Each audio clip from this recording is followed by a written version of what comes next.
2021 시작했습니다. Now we are going to start Asia-China Dialogue 2021.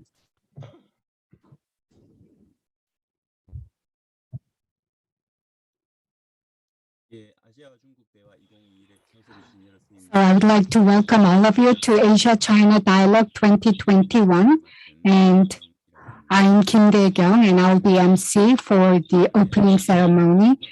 And I'm the head of East Asia Center of Seoul National University, and I'm also the chairman of the organizing committee for this forum. I would like to thank everybody for joining us today, and let us start the opening ceremony for Asia-China Dialogue 2021.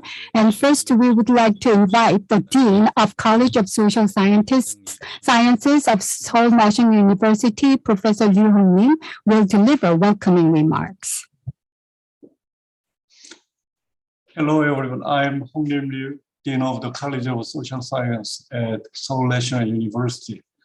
It's my great pleasure to welcome everyone to Asia-China Dialogue 2021, which is an international conference hosted by SNU Asia Center, the Korean Association for Contemporary China Studies, and the Institute for China Studies at SNU.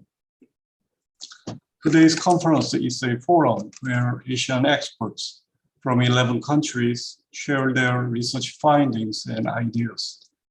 I'd like to thank all of you for taking time and effort to prepare for this meaningful event. As acknowledged in common, we are living in the age of crisis and uncertainties at national, regional, and global levels. The political, economic, and social problems we face are getting more serious and complicated in their scope and intensity. Furthermore, the COVID-19 pandemic is not only aggravating economic recession, but also is threatening social integration. All of these challenges and problems raise the question of sustainability in all areas of our lives. To cope with this dire situation, we need to build up innovative institutions, norms, and practices that can ensure peace and prosperity by realizing human values of cooperation and solidarity.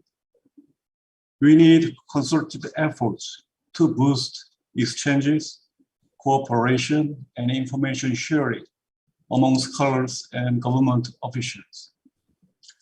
The so-called Asian era demands enhanced mutual understanding among Asian countries, building networks to strengthen our capacity for further collaborations, and inventing relevant policies and institutions to overcome impending challenges and crises in the contemporary world. Nowadays, we are looking for a new platform to deal with a variety of issues in Asia.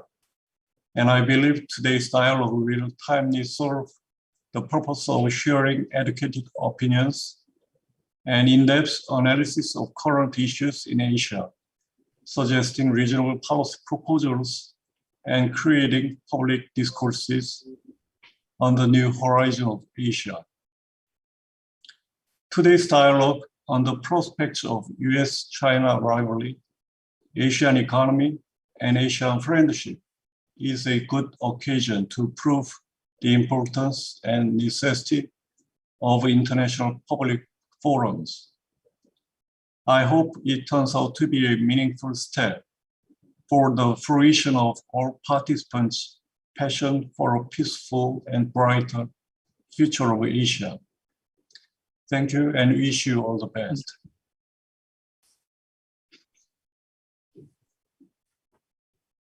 예, 유홍림 학장님 감사합니다. Dean Ryu, thank you very much for those remarks. He was the first person to give us the address for the symposium. So let me now invite President Wook of the Korean Association for Contemporary China Studies. Good afternoon. and good morning. I'm Professor Wook of Donghua University and the 23rd President of the Korean Association for Contemporary Chinese Studies. I would like to thank Director Kim Bae-kyung of SNU Northeast Asian Center, of SNU's Asia Center, and my co-hosts, Director Park Soo-jin, Vice Director Shin Bum-sik of Seoul National University's Asia Center, and Director Kim Jae-seok of SNU Institute of China Studies, as well as everyone at these organizations for all the work and effort that they have put in for very meaningful dialogue despite the difficulties due to COVID-19. I'd also like to pay my respects to 23 scholars from 11 countries who will be making excellent presentations and discussions on Asia and China. The theme of today's International Symposium is Asia and China Dialogue for a Peaceful and Brighter Future. Amidst the current international political landscape with strategic conflicts between the US and China and the pandemic, in Asia there are dramatic political upheavals in Myanmar, in Afghanistan, and elsewhere, and complex set of crises such as economic, climate, and healthcare crisis. However, there are absence of regional leadership and lack of policy cooperation, leading to uncertainties and instabilities. As a result, there is increased need for solidarity among the Asian nations, as well as a strengthened policy cooperation.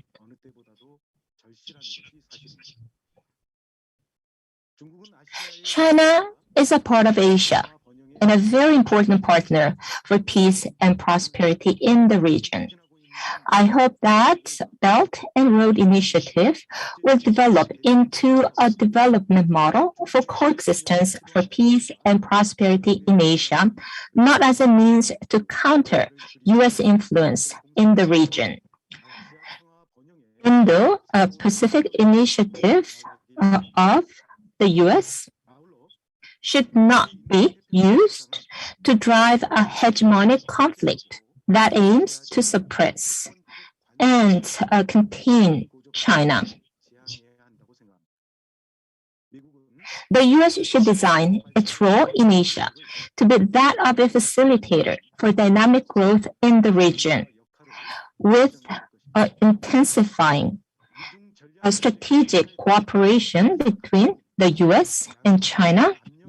There is pressure on the Asian countries to choose side. However, the Asian countries do not want to choose a side or form an exclusive relationship with only one of the two countries. Asia, China, and the U.S. should strive for a future with peace and prosperity within the region by preventing conflicts and confrontations based on centrality, autonomy, and self-determination of Asia. Crisis can be both an opportunity and a challenge. Republic of Korea is the first and the only country whose status has changed from that of a developing nation to a developed nation, and thus serve a role model for emerging nations in Asia. Already having achieved industrialization and democratization, Korea is now both hard power and soft power nation, developing further into a global leader in many areas such as economy, military, and technology. Korea will fulfill its responsibilities so as to facilitate cooperation between developing nations and developed nations in the post-COVID era and preemptively respond to global challenges. In particular, Korea will contribute to COVID-19 response activities and economic and social recoveries in Asian developing and less developed nations. It will exert efforts to contribute to building a regional order for peace and prosperity. Today's symposium will serve as a forum for sharing and communicating collective intelligence on positions and views of various Asian countries on a wide range of current issues. I'm confident it will be a precious opportunity to enable peace, prosperity, and broader future for Asia. I'd like to once again thank the leadership and everyone at SNU Asia Center and SNU Institute of China Studies for organizing such excellent event. Through frank and candid dialogue among the prominent scholars from Asia, including China, I hope there will be a reasonable solutions generated for a more peaceful and better future. I wish you health and happiness. Thank you very much. 이어서 개막식의 마지막 순서로 서울대학교 아시아연구소 박수진 소장님께서 개회사를 해주시겠습니다. 소장님 부탁드립니다. I would like to invite the Director Park Soo-jin of Seoul National University Asia Center for opening remarks.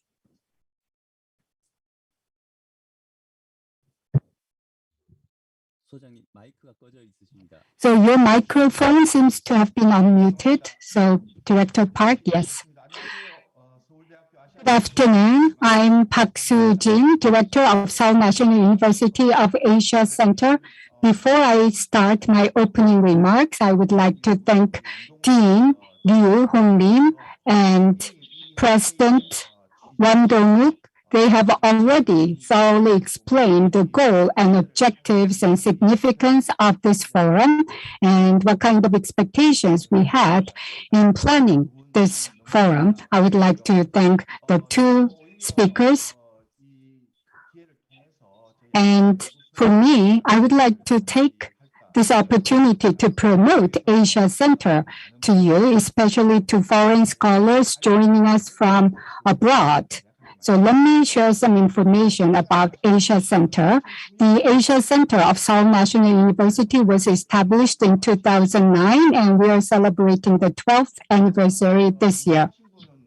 Some of you might have visited our center, but for those of you who haven't, we have an independent building, and we have the independent budget. So with this building and budget, we can actively reach out to all the related experts in the field, and we are carrying out a lot of research projects for Asian studies. Of course, Seoul National University has a lot of regional research centers, and Asia Center has its members from 112 professors and PhDs from 19 areas of discipline. And in the humanities and social science, our Asia Center is the most important and significant research institute. And according to the Research Institute Performance Evaluation of SNU for 2021, we were ranked number 1. And for Asian studies, I think the most important challenge is to bring together the experts from the region and build a network of these experts so that we can elevate Asia's studies to the next level. And as I've heard, we have 23 experts from 11 countries joining us today and tomorrow, prominent scholars of each country. So I believe this dialogue for 2021 is going to be a meaningful step for the evolution and development of Asian studies home and abroad.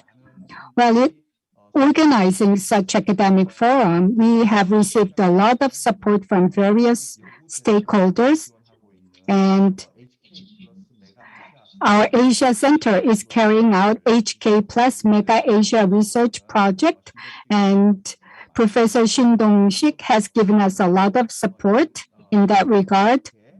And also from the Korea Association of Contemporary China Studies and the Institute of China Studies in SNU have given us a lot of support in organizing this forum.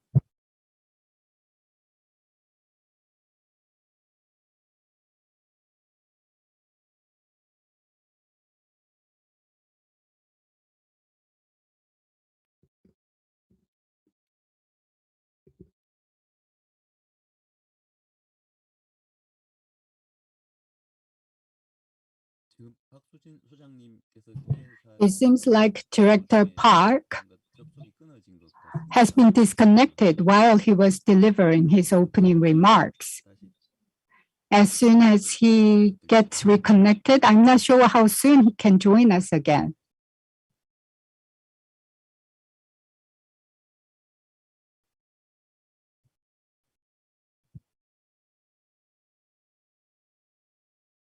예,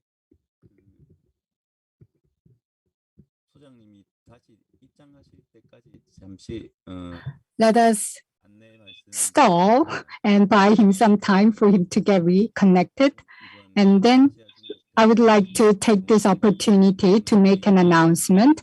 Asia-China Dialogue 2021 will be held today and tomorrow. We're going to have session 1 and session 2 today. And session 1 will deal with international politics and session 2 will deal with Asia economy and China. Tomorrow, session 3 will deal with social and cultural issues, and fourth session will be plenary discussion. For session 1, it's going to start 1 o'clock right after the opening ceremony, and I would like to ask all of you to participate for session 1. But it seems like Director Park is still having some problems connecting himself. No, he's joining us now as we speak. Director Park, can you hear us? 중간에 끊어졌는데 You were cut off in the middle of your remarks. I'm sorry. I don't know what happened, but obviously I got cut off. You were introducing the Asia Center. Should I repeat? Yes, you can pick up from where you left off. Apologies for causing disruptions in the opening ceremony. I had to log out and log in again. So I think I have introduced you to Asia Center already, and I hope all the experts who are joining for this forum can engage in constructive discussions and share ideas. And as a result, I hope this Asia-China dialogue can be held for many more years to come and can make contribution to the betterment of Asian studies. As the previous speakers have mentioned, I will just mention the people who have worked very hard to make today's forum possible. And this has been supported by Asia Center and HK Plus Mega Asia Research Project. They have co-hosted and co-organized this forum. So I would like to thank Professor Shin Bum-sik of HK Plus Mega Asia Research Project for helping us, and the Korea Association for Contemporary China Studies, and Director Kim Jae-seok of, even though he was not able to join us today, Director of the Institute for China Studies of NSNU has given us a lot of support. Of course, our chairperson Kim Bae-kyung and academic research professors Seo Jung-kyung and Yoon Jong-seok, thank you very much for your commitment to making this forum possible. I would like to thank all the staff members who have worked so hard to make today's dialogue possible. I sincerely hope all the participants can engage in constructive discussions and sharing of vision. I look forward to having this dialogue on a regular basis so we can meet you more often in the future. So that's all. We would like to declare the opening of Asia-China Dialogue 2021. Yes, thank you. Thank you very much. My apologies again for disconnection during my address. Thank you. Thank you, Director. We have heard the welcoming remarks are from Dean Ryu, as well as the congratulatory remarks are from President Won of the Korean Association for the Contemporary China Studies, and opening address from Director Sujin Park of the Seoul National University's Asia Center. So that concludes the opening ceremony, and we're going to begin our session number 1 at 1 o'clock. As Asia Center prepared this symposium, we have excellent venue here within the school, as well as excellent professors. Well, we thought it would be really nice if we could have invited everyone to join us physically, but because of COVID-19, we were not able to do so. But this is not going to be a one-time thing because the dialogue between Asia and China has so many issues to deal with. And also, it's going to be an excellent platform to share the vision related to Asia and China dialogue. And I very much look forward to excellent presentations and discussions that are going to be held today and that are going to be provided today and tomorrow. And it is my sincere hope that this dialogue will be regular, if not regular, but it could be held, from time to time, so that we could have discussions.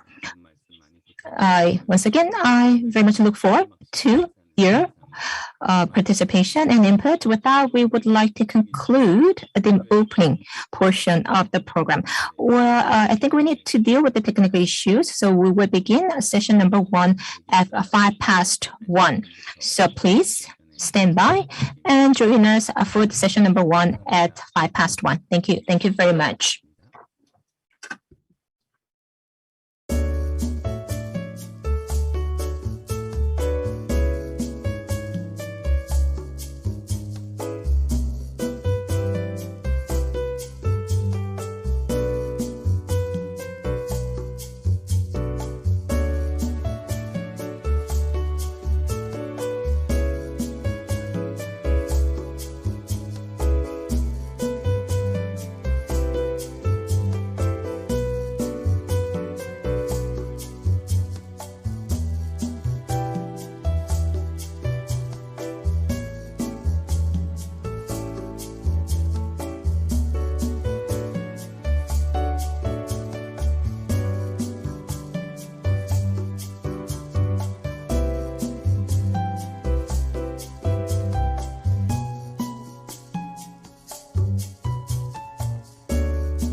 All right. Hi, everyone. Good afternoon, everyone. I'm Injoo Sohn, Seoul National University. I'm very glad to moderate this panel, the U.S.-China rivalry and strategy of Asia. I'm looking forward to discussion with these excellent, distinguished panelists across Asia at a critical moment for international peace and cooperations. I hope and this Asia-China dialogue will be a small yet important stepping stone toward the advancing new ideas and the preparing the next generation leaders to advance peace and international cooperation. My understanding is I think I want to make on my understanding the conference organizer asked each participant to give a quite short presentation, less than 15 minutes. Let's aim for the about 10 minutes, to have more time for the lively dialogue and Q&A sessions. So shall we start in the order of the participant name? Professor Lee Seungjoo, Yonsei University, Korea. Thank you, Professor Sohn. Yeah, let me just correct. I'm a professor of Jungang University. Oh, sorry. I'll try to make presentation as brief as possible, but I'm not sure whether I can finish it in 10 minutes, but I'll try. I'll keep track of time. And first of all, I would like to thank the organizers of the conference. Particularly, I would like to thank Dr. Seungjoo for inviting me to this valuable venue, which I hope will be the stepping stone for the constructive discussions and debates about the future of the regional stability and prosperity.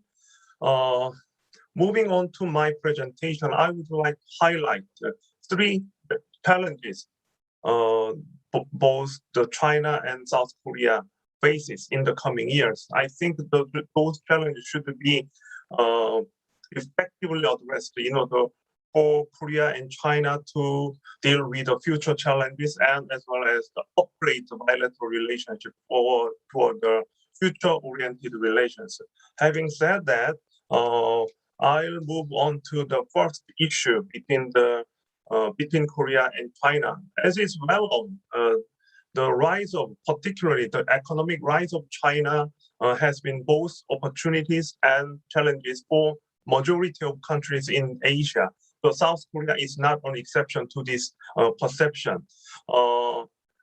In terms of opportunities, particularly South Korea could escape the repercussions of the global financial crisis back in 2008 by rapidly expanding the economic relations with China. In that regard, the economic rise of China has been a definitely asset and opportunity from the perspective of Korea.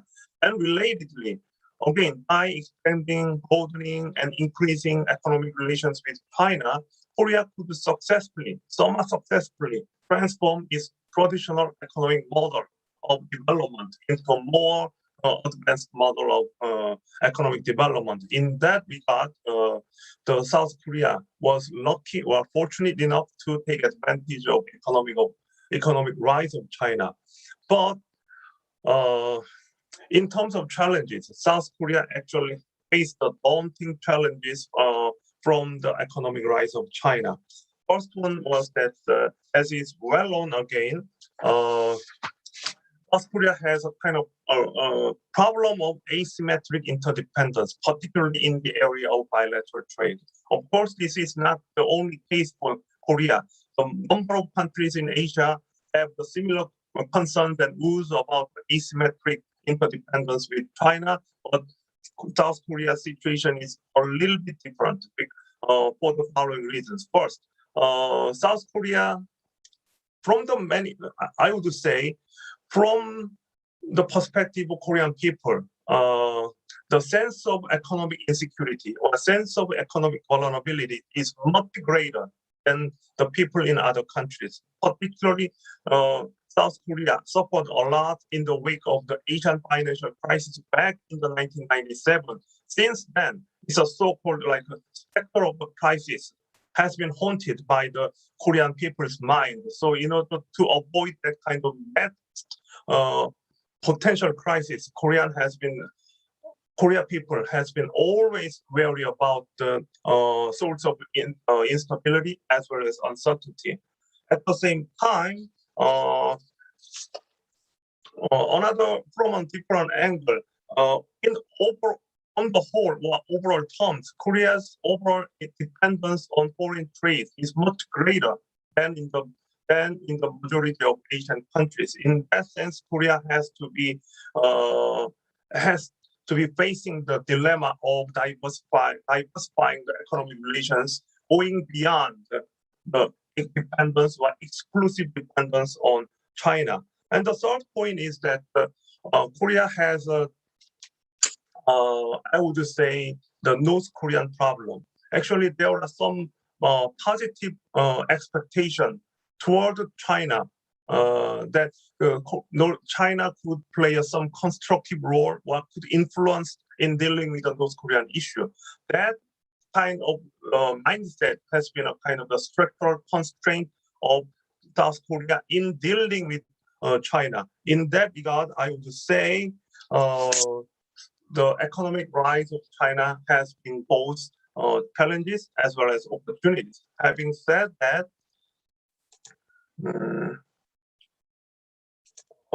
let me move on to the. Before moving on to the next issue, I would like to share.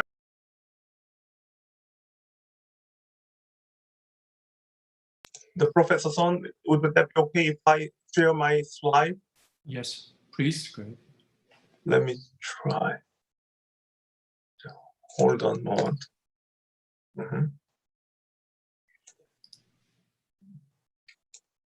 Professor Sohn, can you? Yes, we can see. Can you see? Yeah. The first slide was about the challenges and opportunities from the perspective of China, South Korea in dealing with China. So second slide shows that changes in Korea's trading relations, particularly with China, the US, Japan, and Vietnam. So since 2003, as is well known again, China emerged as South Korea's #1 trading partner, replacing the United States. Since then, the gaps between China and the United States in terms of the Korea's share of Korea's total trade has steadily increased. So at this point of time, China is undoubtedly #1 trading partner for Korea. But at the same time, as you can see, the yellow line, since the 2010, the share of the Vietnam in the South Korea's total trade has rapidly increased, and 2019, Vietnam emerged as South Korea's #3 trading partner, replacing Japan. That means South Korea's efforts to diversify trade has been going on for more than a decade. So this is not a kind of a one-shot phenomenon. So I think that South Korea's efforts for trade diversification will continue in the coming years as well. It's one way of Korea's adaptation in dealing with the rise of, particularly economic rise of China. And the next slide has to do with the second challenge. Of course, that has to do with the impact of the US-China strategic competition. Overall, I think the competition between the US and China doesn't have to be zero-sum. I think in the long run, the United States and China would find a way of areas of cooperation and broaden the cooperative relationship between them. But in the meantime, at least in the short term, the strategic competition between the two countries will bring about a lot of uncertainties, which is not good for South Korea. So, in terms of its volatile external environment. In that regard, the US-China strategic competition will deliver a lot of impact on the future trajectory of the South Korea's development. But at the same time, I would say that the US-China strategic competition is not the only one factor that affects the restructuring of the supply chain in East Asia. I think some people would argue that US-China strategic competition will push South Korea economically decoupled from China. I think that is half true. That means half wrong. Because as I said earlier, South Korea has been making a lot of efforts to diversify its economic relations back in the early 2000s. That means the changes in supply chains has to do with the gradual and continuous changes. This is not kind of something you can see in 1 year or two. So in that regard, South Korea and other countries will pursue the kind of the gradual shifts in terms of the restructuring of the supply chains. A couple of notable points I would like to highlight is that in terms of supply chains, the inter-regional linkages have substantially weakened or reduced for the last two decades, particularly in the case of the complex supply chains. The inter-regional linkages between Asia and North Korea have substantially weakened. Another point is that, by contrast, intra-regional linkage in Asia has substantially increased and deepened. Particularly in that process of restructuring, China emerged as a regional supply hub and also could successfully secure the place of hub state within the hierarchical structure of the regional value chain. That has been the substantial as well as gradual process of changing in terms of the supply chain. But another point we would like to pay attention is that South Korea has a very unique position within the regional supply chain. Let me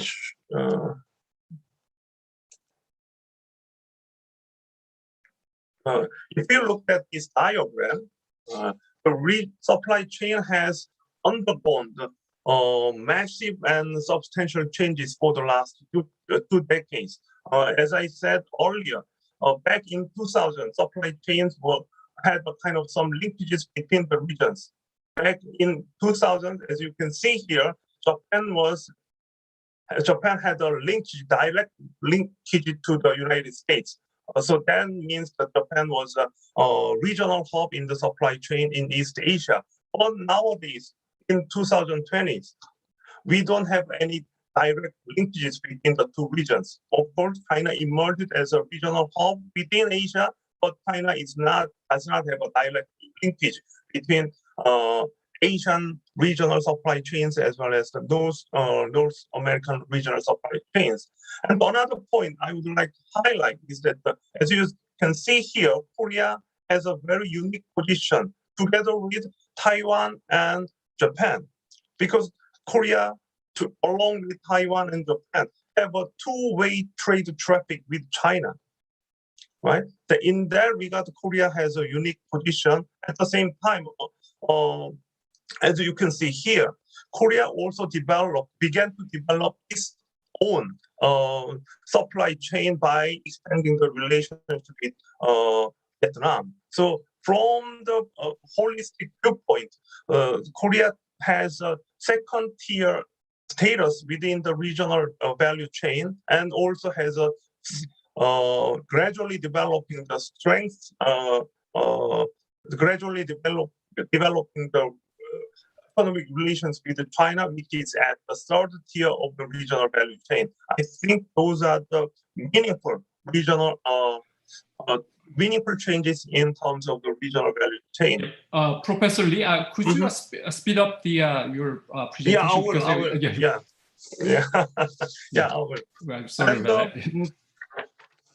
Another point I would like to point out is that, of course, regional value chains, particularly restructuring process, cannot be free from the U.S.-China strategic competition, particularly the United States as well as China tried to securitize supply chains. In that regard, Korea faces a kind of daunting task to cope with the over-securitization of supply chains.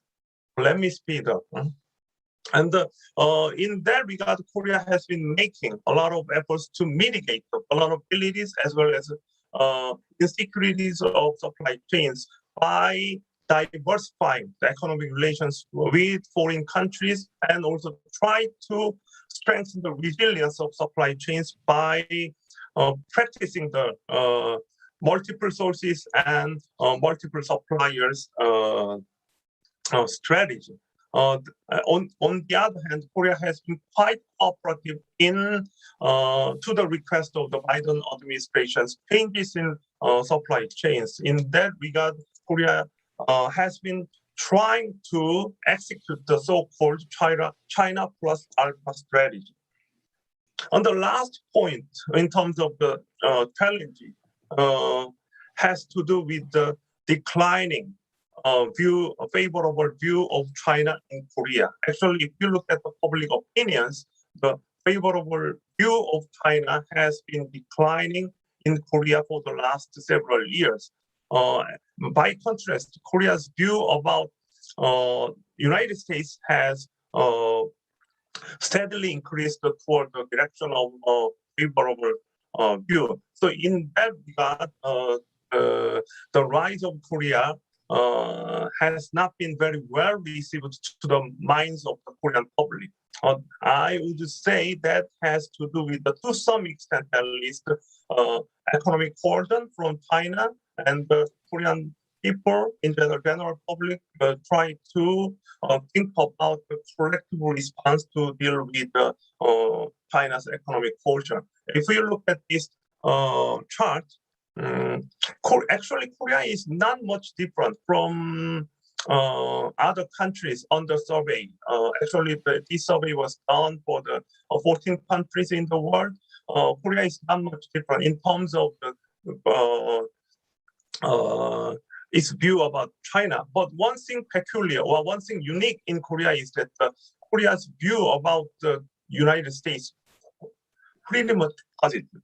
That has to do with the differences in the Korean general public's view about China and the United States. And another thing I would like to note is that compared to other countries, younger generations in Korea are much more critical about the rise of China. That is the notable differences between Korea and other countries.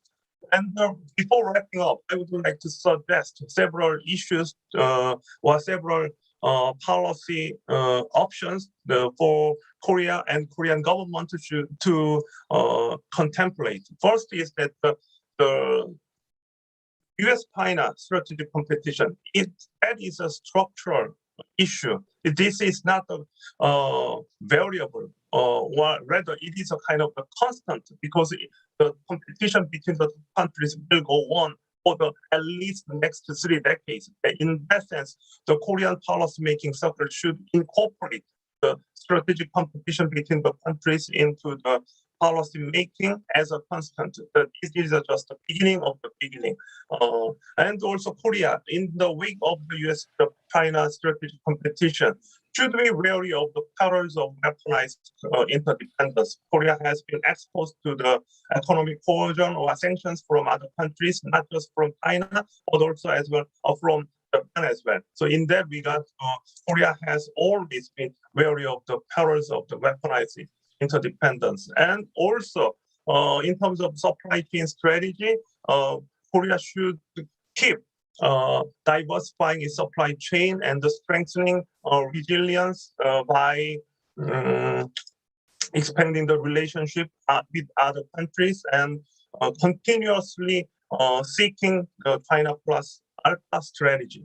And another suggestion is that in terms of regional order, South Korea tried to play a kind of the bridging role in redesigning the regional order, particularly given that Asia is the only region where 2 mega FTAs coexist. So Korea should make a very active role so that the CPTPP and RCEP do not collide or make a competitive dynamics in the coming years. So, and also Korea should make a leading role in terms of the establishing the so-called 21st century trade rules.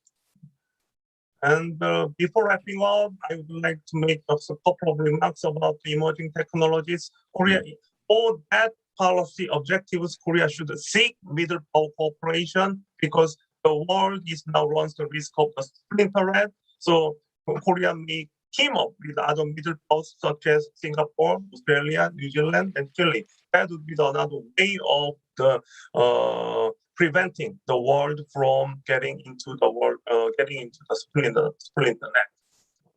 Okay. Let me stop here. Thank you. Yeah. Okay, thank you very much, Professor Lee. It's a really good start. Let's move on to second speaker, Professor Yongtao Gray from Peking University. Floor is open to you. Thank you, Professor Sohn.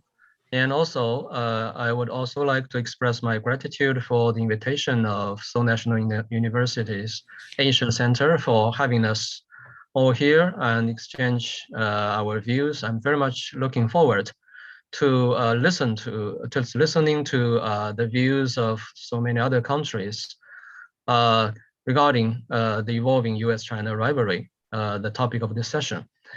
I will share my PowerPoint with you.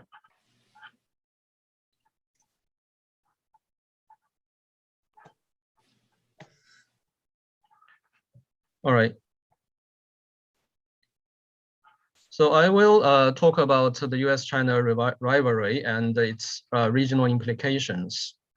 First of all, I would briefly provide a review of the historical background of the evolving U.S.-China relations in recent years and its impact on China's relations with East Asian countries.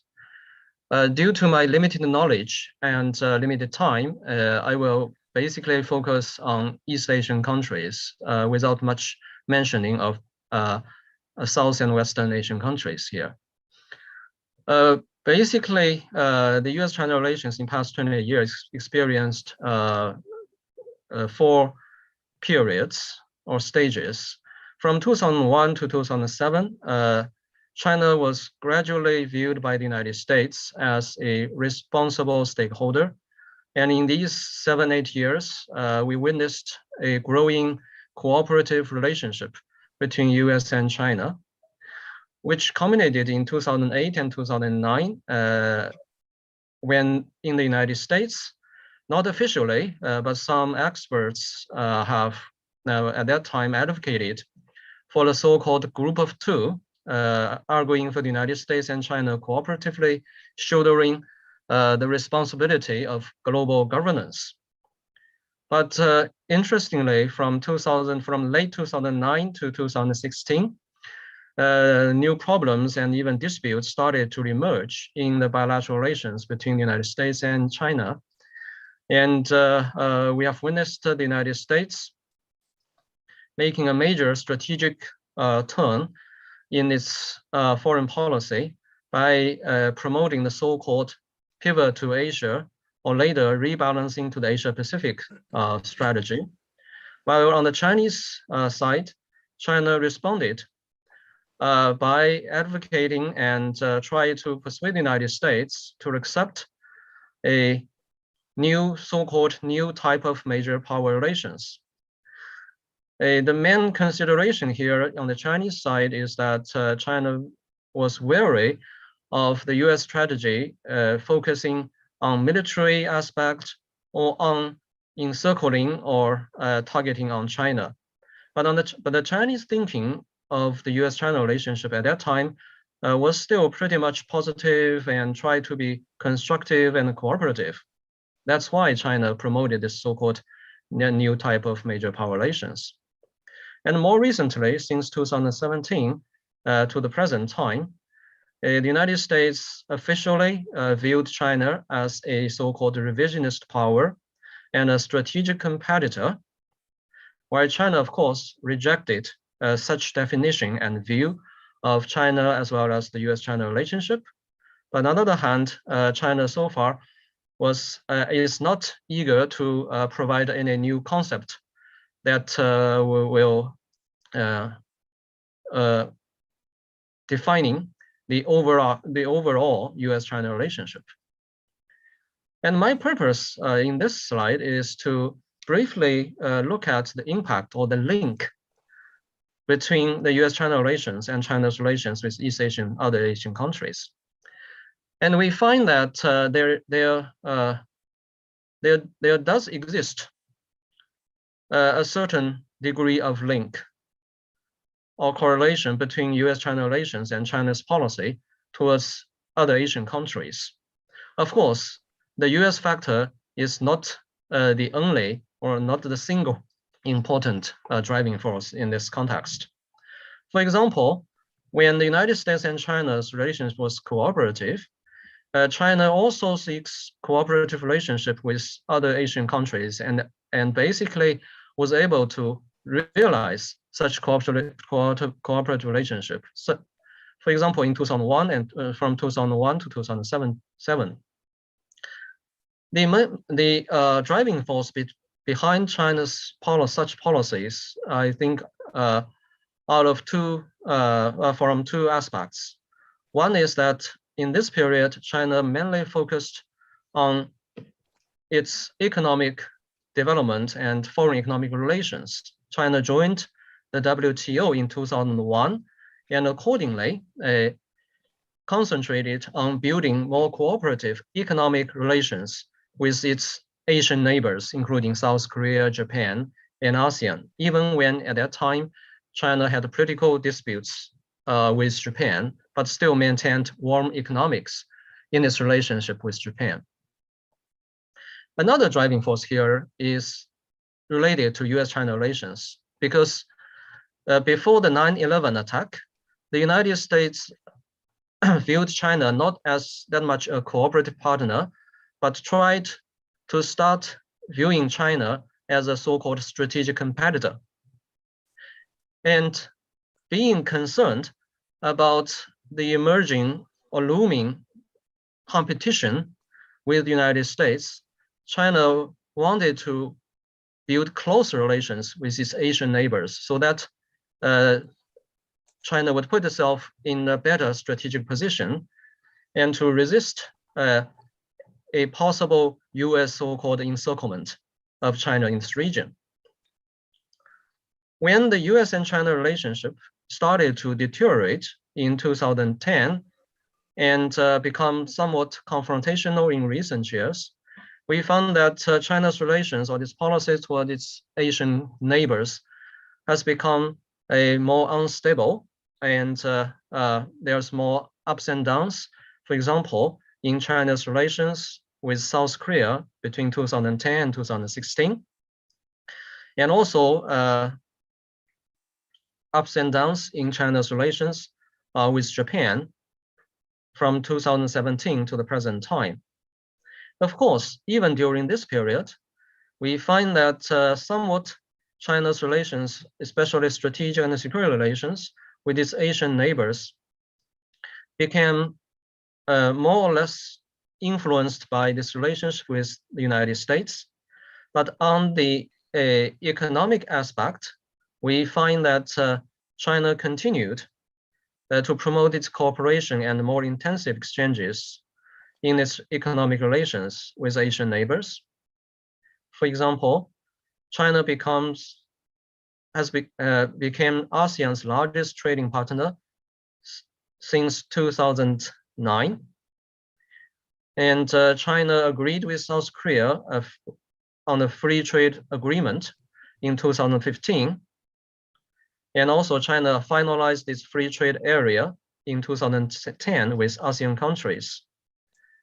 And more recently, in 2020, ASEAN also became China's largest trading partner. So generally speaking, I believe that the US-China relationship did have some significant impact on China's relations with other Asian countries, but this is, of course, not the single factor. Other factors include China's economic relations with these Asian countries, as well as the particular political or sometimes territorial disputes between China and some of its Asian neighbors. Next, I will generally look at the overall picture of China's policies comparing to the US policies in this region and other Asian countries' responses.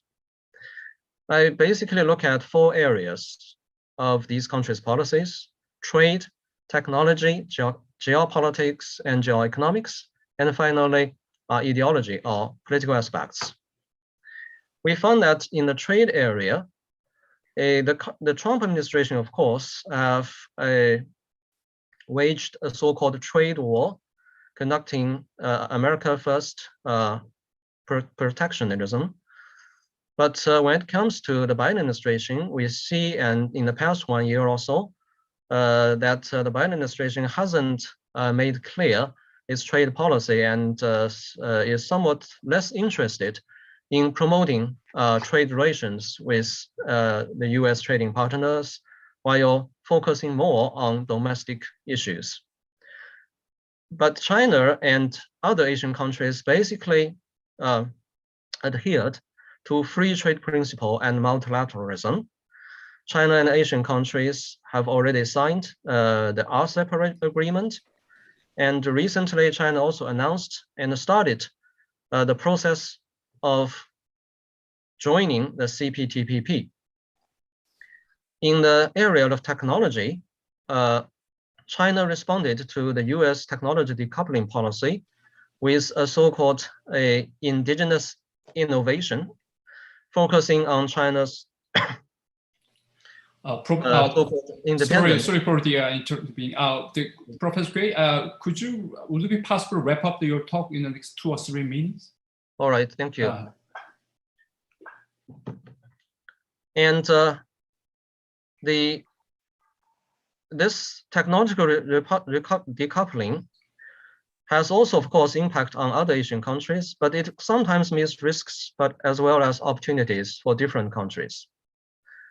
In geopolitics and geoeconomics aspects, I will not go into the details. We all know that there is this Indo-Pacific strategy, Belt and Road initiatives, and more recently, some upgrading of the Quad mechanism and established the so-called AUKUS cooperation between Australia, United Kingdom, and the United States. And we have seen more competition, of course, in this area. In ideology, the United States, especially the Biden administration, has been promoting a so-called Alliance for Democracy, or is preparing to host a summit for democracy. This, of course, also is viewed by China as an attempt by the United States to encircle China in political field. But it seems that due to the diversity in ideology and political systems in the Asian region, it would be difficult to divide the regions into blocks along ideological differences. So the question is whether we are going to face a new Cold War. Now, currently, the US definition of this policy toward China is, at least from the Chinese perspective, pretty much negative. Such words as competitive, collaborative, and adversarial, or unofficially, the advocates of the military, building military, economic, technological, and ideological coalitions against China has been dominating the discussion in US policies toward China. China, for the moment, adhered to its non-confrontational, no conflict, mutual respect, and win-win cooperation official line in dealing with the US. But recently, if we look at the Chinese high official meeting with their US counterparts, we find that China actually strongly demanded the United States to correct those measures and policies toward China, which China believed were wrongly designed. The China, for example, presented the so-called 3 bottom lines and 2 lists in its dealing with the United States, and asked for the United States, for concessions. Other countries basically took a balanced policy and sometimes ambiguous policy when facing this US-China differences, and generally are reluctant to see a new regional order defined by US-China bipolar new Cold War. And finally, probably when we look at the policies of all these countries in this region, including China, US, we find that striking a balance between many aspects of their national interests and actual policies is of great importance, and will actually probably direct the policies of these countries. Generally speaking, it's the balance between security and economy, the balance between security competition and crisis management, the balance between economic interdependence and economic security concerns, and finally, the balance between regional integration and geopolitics. For the moment, unfortunately, the United States seems to be shifting toward a more confrontational, competitive aspects. But I personally believe that Asian countries, including China, will have to focus on more cooperative, more independence, and more integration-oriented policies. So in the future, the question is whether our region is heading toward globalization or nationalism, whether the order of this region can maintain a liberal international one, or are going to be more dominated by geopolitical competition. Probably for the time being, we have to accept a new so-called new normal of competitive coexistence between the United States and China, and other countries will, let's say, look in details of their relations with either countries and try to strike balances in dealing with both the United States and China. I will stop here. Thank you. Oh, thank you very much, Professor Gray. Next speaker, we have Professor Akio Takahara from University of Tokyo. please. Right, thank you very much. It's wonderful to meet old friends, although it's online, and make new friends through these exchanges. I'm very grateful to the organizers, to the Seoul National University and my friends there. I shall do my best to be quick. So let me start my presentation. I took a bit of time to put this up, but anyhow, it's here. My presentation is on Japan's perceptions and policies on US-China rivalry. You all know about the basic problem. Many people have started to call it the China dilemma because the China's rise is ambiguous, as Professor Lee has already told us. We benefit from China's economic rise, but we are very worried about China's military rise because we have found that China is prone to act, action first whenever they have the chance, the ability, the opportunity to do so, and let diplomacy take care of the rest. So we are very worried about that. But as far as Japan's concerned, as the situation was like this for South Korea, we very much depend economically on China's rise. You can see here that our trade with the PRC is by far the biggest. This number 2 is USA, number 3 partner is EU, but if you put the number 2 and 3 together, it matches with the amount of trade that we have with China. This is basically the situation. All right, but this is the military rise of China that makes us all worried. You can see the very rapid rise in the defense budget, for example, and the orange line is the amount of Japanese defense budget. And you can see that as of 2020, the Chinese defense budget size was 4 times that of the Japanese budget. And it's, of course, the Chinese one is growing much faster even this year, right? And we are worried about the real situation in the seas, in the East China Sea. The Japanese are very upset that the Chinese government started to send their patrol boats around the seas of the Senkaku Islands, or the Diaoyu in Chinese. It began in 2008. And when the clash over the Japanese government's purchase of the islands took place in September 2012, then you can see the rapid increase, the big increase in the number of vessels coming into. The red indicates into the territorial seas, and the blue indicates the number of boats that come into the contiguous zones around it. So in recent years, you can see the increase in the pressure, the physical pressure that China is exerting on the Japanese on this front. US-China context, it's a double-edged sword because since we are worried that China is acting to establish control over the near seas and beyond, and we therefore, the status quo lovers, like South Korea, like ASEAN, like Japan, we all love the status quo, right? So we want the Americans to stay. That's the one side of things. But on the other hand, the US is severing supply chains relating to dual-use technology, and the dividing line is very murky at the moment. So many companies, I believe, South Koreans, the Japanese, and others, not quite sure what to do. Can we go into the Chinese market? Can we make investments here and there? Isn't it going to be affected greatly by the American sanctions that are coming in the future?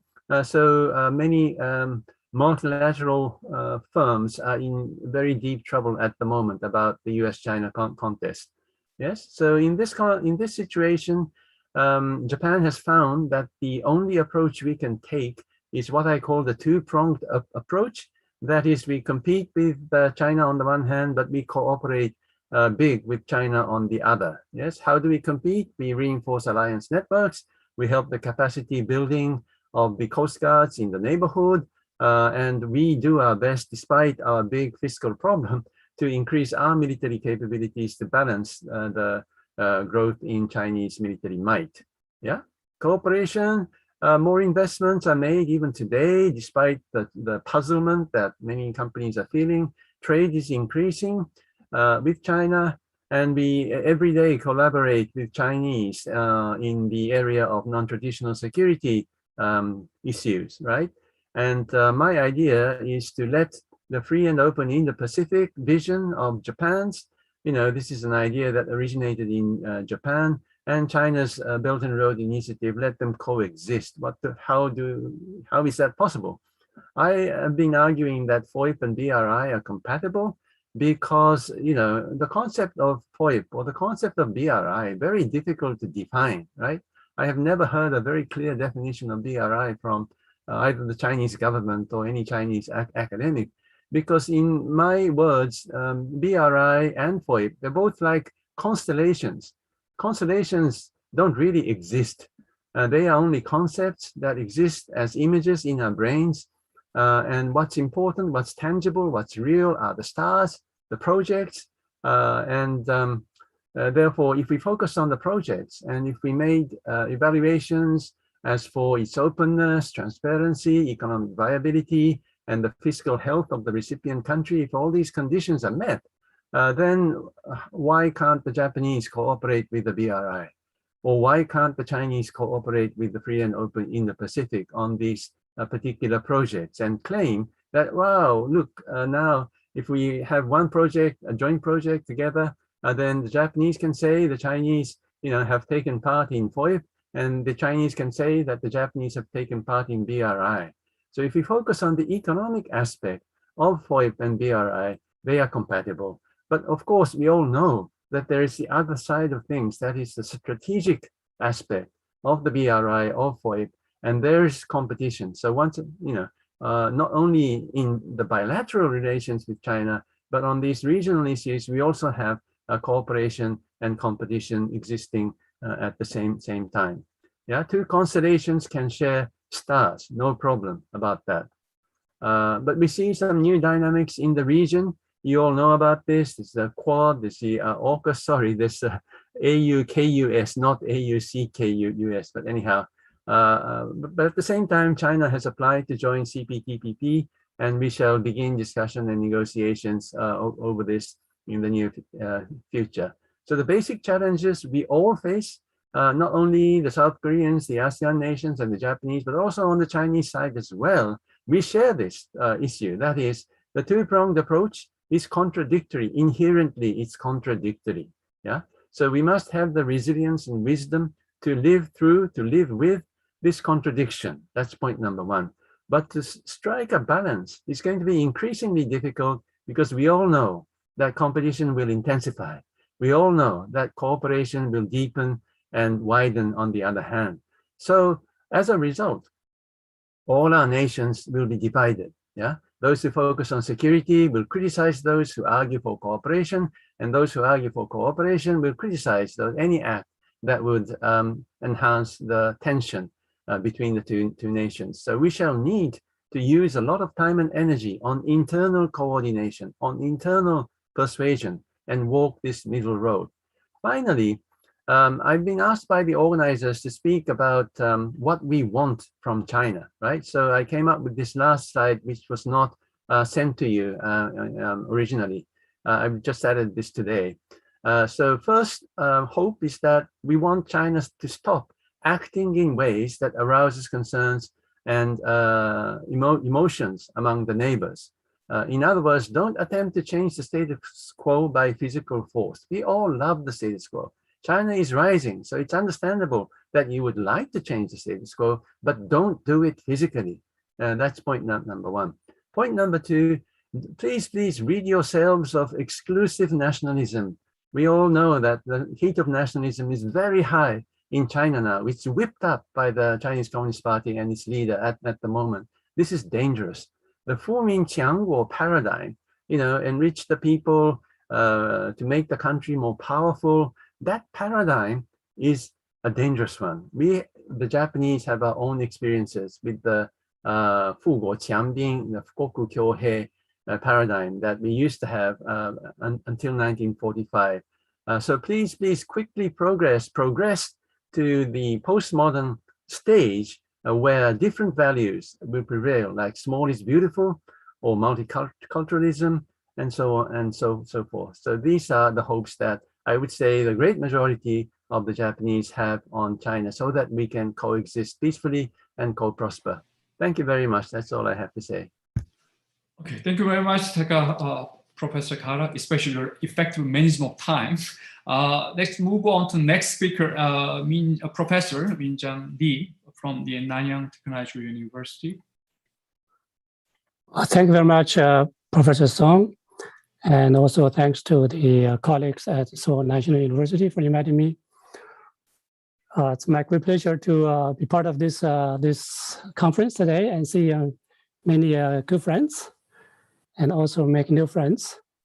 Let me share my screen. Can you all see my screen here? Okay. Start from the first one here.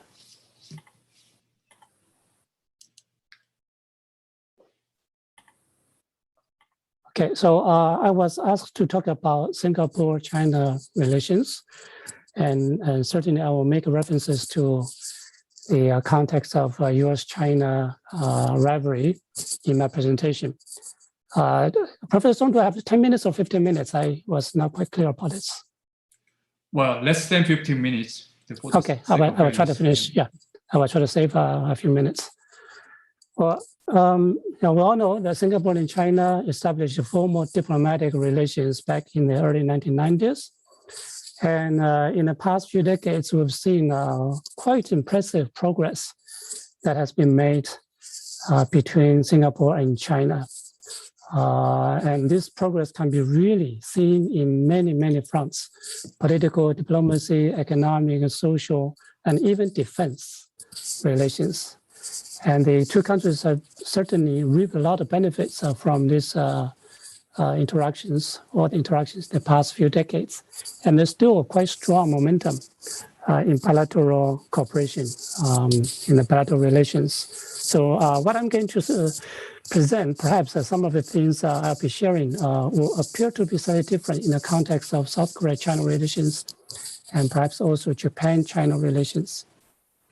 But having made the general comment that a lot of things, positive things have been happening between Singapore and China, and I will also highlight the fact that now we are seeing a very new context in Singapore-China relations, and there are some emerging challenges. And we've seen some of the challenges in the past few years, and I suspect a lot of these challenges will continue to exist in the future, and some of them may actually intensify. Now, very briefly to summarize the economic relations, economic cooperation between Singapore and China. This is really the most remarkable area where the two countries have been able to reap a lot of benefits. I'm sure you know some of the basic things. For instance, look at trade. China has been Singapore's biggest trading partner for many years now, and Singapore has been the largest investor in China for many years as well. The two countries has a lot of cooperation in the financial era, and Singapore has been very active in participating in the BRI and also was a very strong supporter to the AIIB. And there's something that's very unique in the relationship between Singapore and China. That is, the two governments have been serving as a very strong driver for economic cooperation in other areas of cooperation. I'm sure you all know that starting from the mid-1990s, the two countries began to work on this model pilot program, which was called the Suzhou Industrial Park. And now this project has been quite successful. And after that, they decided to work on a number of other government-to-government projects. For instance, the Tianjin Eco City, the strategic connectivity project between the two countries in Chongqing. And this is ongoing, and there have been some positive developments in this project. And there are a few other, government-led, but with heavy private sector participation projects. The Nanjing Eco High-Tech Island, the Guangzhou Knowledge City, the Sichuan High-Tech Innovation Park, and the Jilin Food Zone.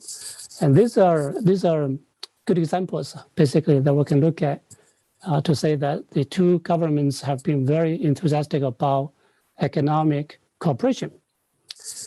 And certainly there's been a lot of social, cultural, educational exchanges as well between Singapore and China. Given time, I will skip that part. But let me just try to add one point. In comparison to South Korea, China, Japan, China relations, what I've seen here in the case of Singapore and China relations is gradual and steady improvements and progress in defense relations.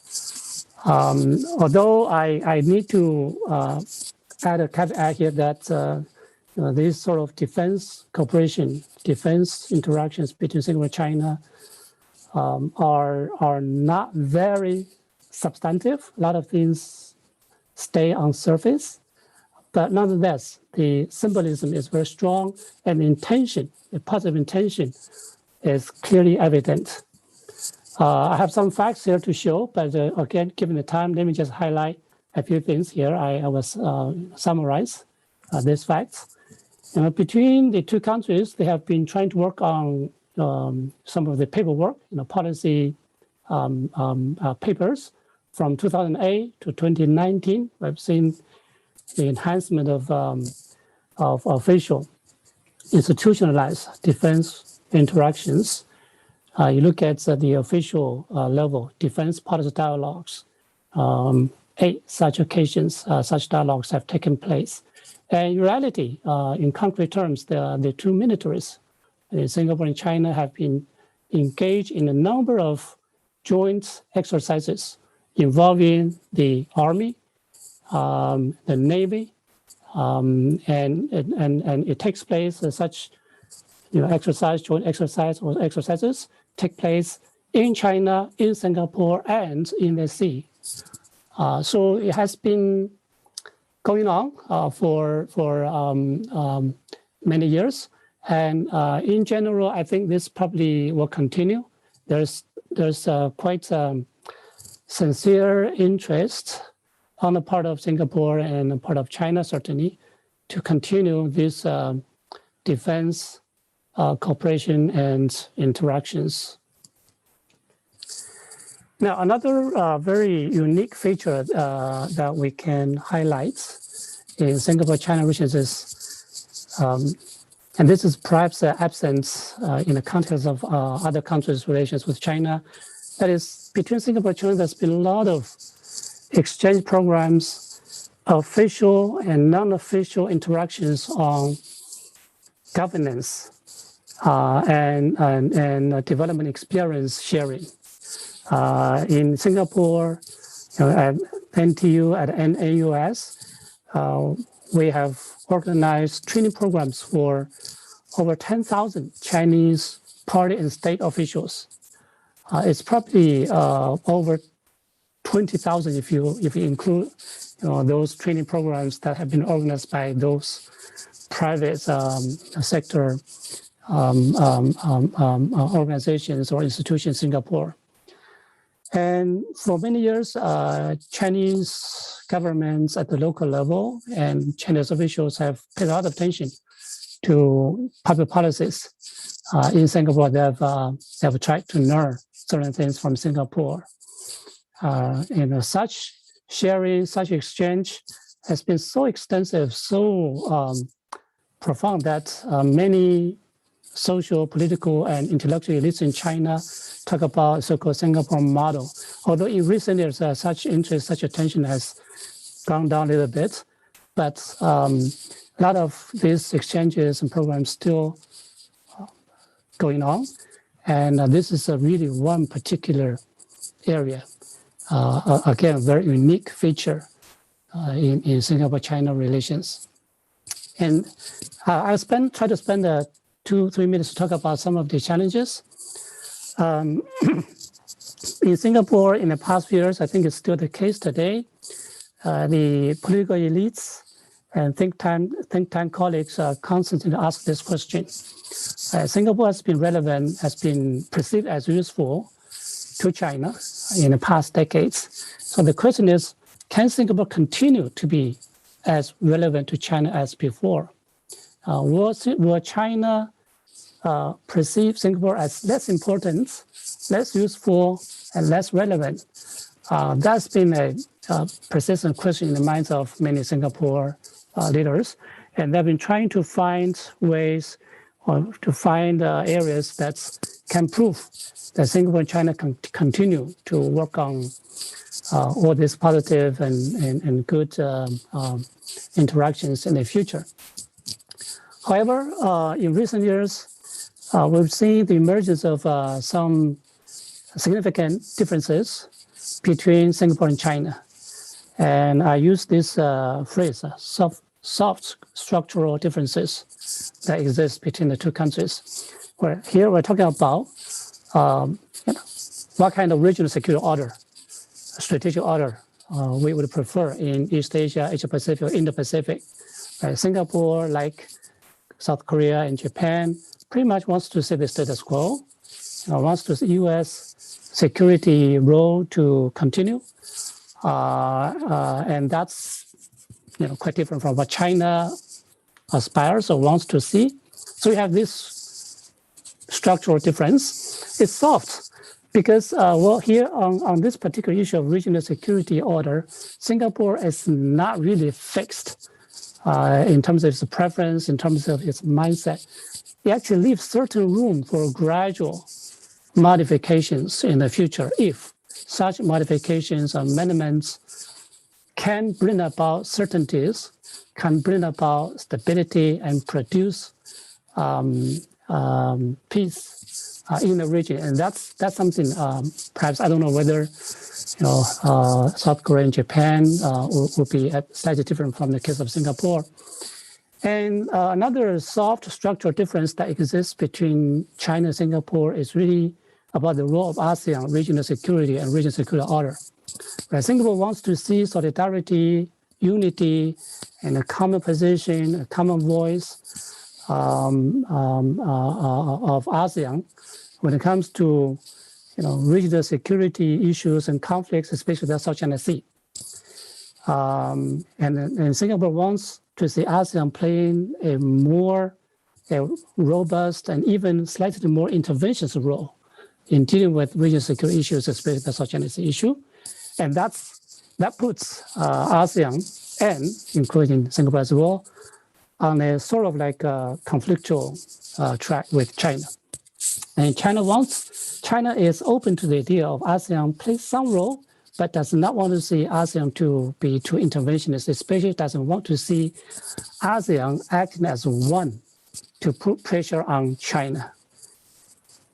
But Singapore does want to see ASEAN as one grouping, as one actor, to put some pressures on China when it comes to the South China Sea. So you have this difference. And certainly on the South China Sea per se, if you compare Singapore and China, their respective positions and policies, you can see a number of differences as well. For instance, how you apply international law, especially UNCLOS, right? How what the economic parties should do or should not do. How you should further clarify the positions and bring your positions in line with international law. How you should regard U.S. role and other external parties' role in the South China Sea, security management. You see some of these differences between Singapore and China as well. Now, let me highlight this. These are soft differences, meaning that it's not something that Singapore has to pursue contradictions or confrontations with China, right? Singapore does not have to be at the forefront to pressurize China or to demand China to do this or that. Rather, Singapore has been doing things in an indirect and more diplomatic manner. So that's why. And certainly, I'm sure you understand, right now, Singapore is at the crossroads because of all these strategic realignments involving regional reactions to U.S. geopolitical moves, the Indo-Pacific, the AUKUS, right? The Quad, etc. And Singapore faces pressures from both U.S. and China how this island country should respond and should say things in public in reaction to all these evolving strategic realignments in the region. I'm sure many of you also remember back in 2016, 2017, there were some hiccups, some small problems in the bilateral relations between Singapore and China.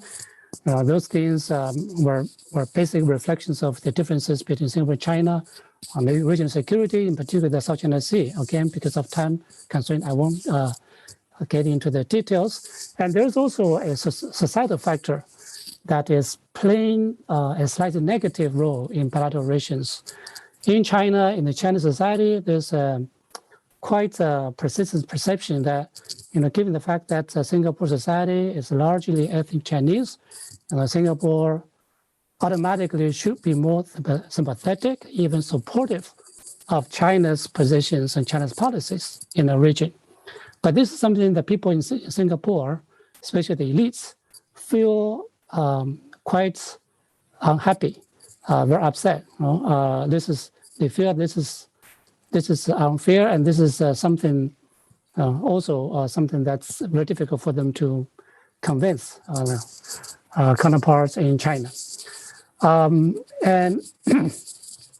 given the fact that you have this close security partnership between Singapore and China, and the very negative view in China towards the Singapore-U.S. security partnership, Singapore has been trying to do everything possible to avoid touching on or igniting nationalistic sentiment in China.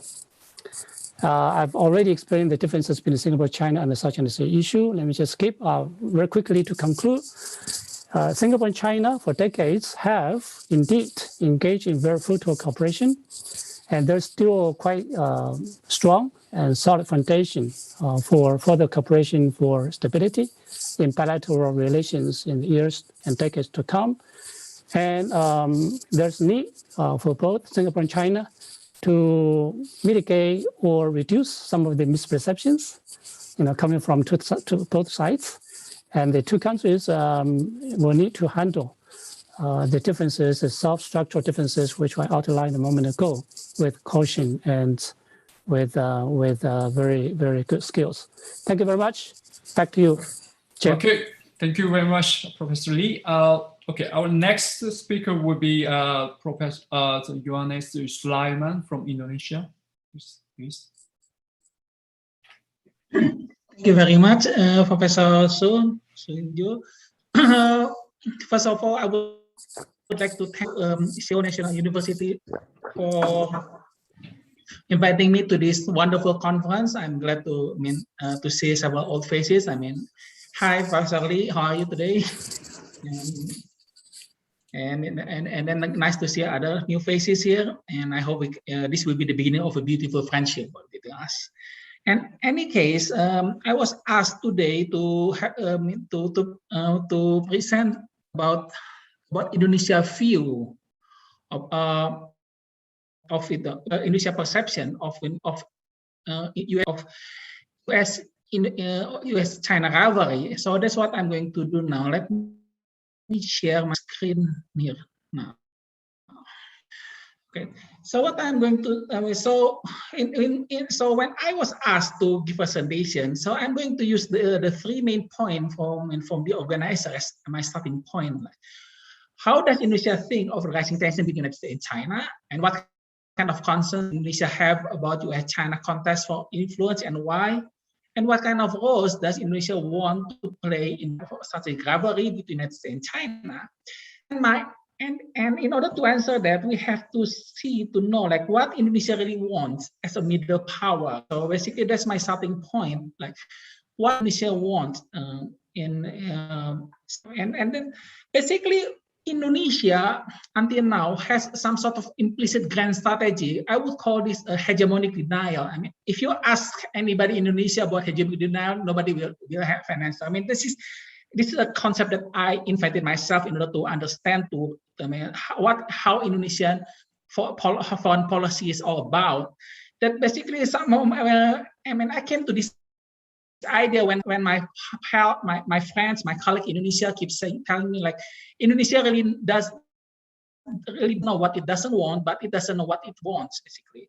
I mean, every time I ask people like, look, what's our interest anyway? I mean, they keep saying that we don't want this, we don't want that, we don't want China to be too aggressive, we don't want the United States to have too much presence in Southeast Asia. So basically, we know what we don't want, but when I'm like, so what do we want? I mean, no, everybody keep raising their shoulders, and we don't know.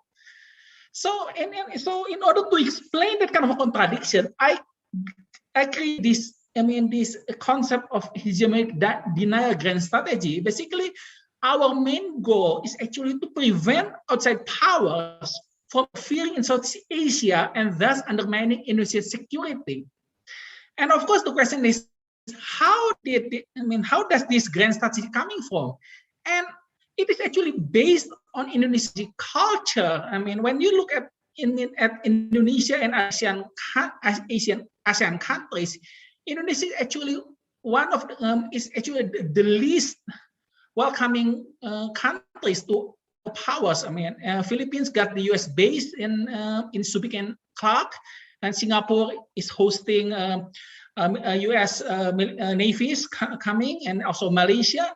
And but Indonesia, I mean, if you ask our soldiers, our people in the military or in foreign policy about like, I mean, are we going to ally with the power? They will say like, hell no, we don't want to ally with anyone, because we always have this long history of bad relationships with great powers. I mean, if you look at Indonesian history, we faced foreign-backed rebellions. Back in 1948, we have Soviet Union supporting a communist rebellion in Madiun. And in 1950s, we got a Westerly rebellion in West Java, and also in Molucca, Dutch. And late and in the 50s also, we have Darul Islam, Islamic rebellion, to some degree supported by Malaysia. Back then it was Malaya, not Malaysia. I mean, Malaysia was formed in 1963. And in 1958, we got United States-backed rebellion called PRI, Pernesta, Revolutionary Government of Indonesia, and it was one of major rebellions we have. I mean, we basically sent bombers to have rebels. And in 1965, we have the infamous communist coup supported by Peking. So we have a very long history of foreign-backed rebellions in Indonesia, and that leads to our military and foreign policy establishment to resist to join any alliance dominated by great powers or any presence of great powers in our backyard, because it causes problems. We don't want China to grow too in Southeast Asia, and same thing with the United States. I mean, it's problematic for us. So our argument is that if we want to be secure, it has to be based on our self-reliance. Thus, when Indonesia formed ASEAN in 1967, we wanted to create a front to safeguard regional independence, and in turn maintaining Indonesia's security. And Singaporean Prime Minister Lee Kuan Yew wrote in his autobiography that in 1969, Adam Malik, then Indonesian Foreign Minister, went to Singapore and said, "Oh, you know, Singapore shouldn't worry about China coming. We Indonesia are going to fight them, to kick them out, like we did to the Mongols back in the 13th century." And so that's the thing in Indonesia. Like, look, we can have this. I mean, Southeast Asian countries shouldn't worry about their security. United States should go away. China should go away. Indonesia will keep things under control, basically. And thus, Indonesia wants to maintain its leadership and to some degree our dominance in it. Of course, I mean, Professor Lee would say, what dominance? I mean, come see, Indonesia never dominate us. But I mean, I'm talking this from the perspective of Jakarta. Like, I mean, that's our feeling that we are the big shot. We are the ones calling the shot in Southeast Asia. The goal is only two, basically. Keep the communists out and also China out. We don't want them to come in and cause problems. So when East Timor rebelled from Portugal back in 1975 and declared independence, we immediately invaded them. Why? Because we don't want a Southeast Asian Cuba. I mean, the communists that coming in like in our backyard and then stab us from behind. No, we invade them, and we did it with United States blessings. And in 1970s, when Vietnam invaded Cambodia, leading to Cambodian civil war and overthrowing of the Khmer Rouge, China was supporting the Khmer Rouge, and Malaysia and Singapore and Thailand was also helping the Khmer Rouge and Sihanouk to fight the Vietnamese. And they said, look, we should keep this ongoing civil war because we want to bleed Vietnam wide, because Vietnam was threatening Thailand also to stability of South Asia. But from Jakarta's perspective, no. I mean, Vietnam was not a threat. The biggest threat was China. So Indonesia should help Vietnam to get out from the civil war. And that's why we organized Jakarta Informal meetings in the 80s. We tried to create a solution to the civil war and, and save Vietnam basically. Because if Vietnam got bled white, I mean, that gives the opportunity for China to come in and took over Vietnam and also entire Southeast Asia. I mean, that's our feeling basically. And in the 1990s, the same thing happened when the Cold War was over, and then ASEAN was supposed to want to expand. I mean, we decided to bring in Myanmar, Cambodia, and Laos to ASEAN. Why?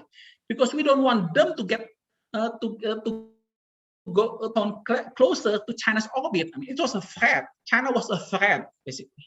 Even though we already normalized our relationship with China back in 1990, China remains seen as a threat. But of course, back in 1997, we got hit by Asian economic crisis, and Indonesia's power was declining rapidly. I mean, we lost significant power and also our military power, while China's power was increasing drastically. And as a result, we simply cannot continue our old policy.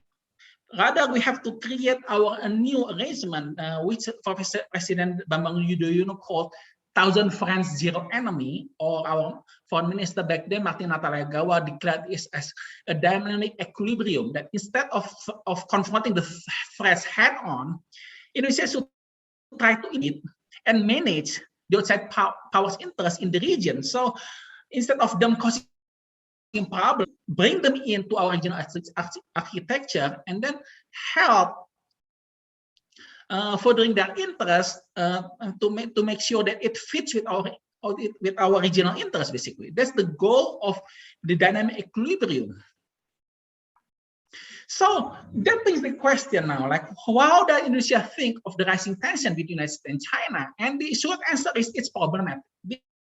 Because that means that there will be more pressure from States and China to Southeast Asian country sides. And the problem is, like Professor Lee said, we don't want to, and also like Professor Akio said, we don't want to. We love the status quo. Come on, we don't want the war. We don't want the tension. We love the status quo. Just get rid of your conflicts from us. We don't want it. But the problem is, of course, we still have tension in South China Sea. I mean, I'm sorry for Mr. Gui, but China's in building artificial islands, I mean, it caused reactions. I mean, Southeast Asian countries are angry, and United States also escalate the problem by doing the freedom of navigation operation. Although we cannot agree with United States that we just don't like causing problems, changing the status quo in South China Sea, because like Mr. Akio and Professor Lee said, I mean, we like economic opportunities. At the same time, we also like United States security guarantee. So we want, so basically, we want the cake and we want to eat it. I mean, if you look at the South China Sea, I mean, increasing China's belligerence, creating artificial islands, sending coastal guards to harass other claimant states, including Indonesia. I mean, when lots of our oil rigs was shadowed, was harassed by Chinese Coast Guard, so it creates anti-China sentiments among climate, it's both in a security issue and as domestic, as domestic matters. I mean, if you talk to any people who pay attention to South China Sea in Southeast Asia, I mean, none of them are supporting China. They all say like, why China is causing this much headache to us? It creates problem. Look, if China just their 9-dash line, everybody in Southeast Asia will sing Kumbaya and then you know, I mean, and welcome China with open hands. But the problem is the headache in South China Sea really China reputation, even though, yeah, we still like you because we want all your money. But without China money, I mean, nobody in Southeast Asia is going to like China because of this South China Sea problem. So, and then not to mention, like Professor Lee said, that as an inability to craft an acceptable code of conduct with China undermine its credibility and China's own reputation in Southeast Asia. And in turn, it hurts their foreign grand strategy because ASEAN was undermined. At the same time, most of these Asian states are open for United States to expand its military presence, a way to counterbalance. Such as if you look at when United States declared, hey, we make AUKUS here with United Kingdom and Australia. I mean, you don't hear anybody protesting in capitals in Southeast Asia. I mean, Jakarta just say, oh, you know, we have this statement of concern, like we don't want it. But I mean, we don't have an open combination compared to back in 2012 when United States opened a military base in Darwin with the Marines. I mean, Indonesia was up in arms. It's like, oh my God, United States is causing problems. But now United States is making AUKUS and bats an eyelid because they look at China and say, look, they are much bigger problems. So I mean, but at the same time, this in turn undermines Indonesia against, like I said, I mean, we don't want anybody to grow too powerful in our backyard. We have this denial grand strategy. So it undermines our grand strategy, undermines our leadership, and undermines our security. So what kind of concerns does Indonesia have about US-China contest for influence and why? And as I said, as countries has to pick sides, ASEAN unity and leadership in the region is undermined. Because you see, when he said hegemonic denial, that means no other powers in the region, that means she's the biggest kid in the block, is us, Indonesia.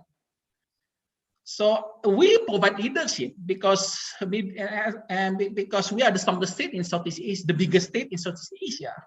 And China and United States, by coming to the region, becoming a threat, a problem for us.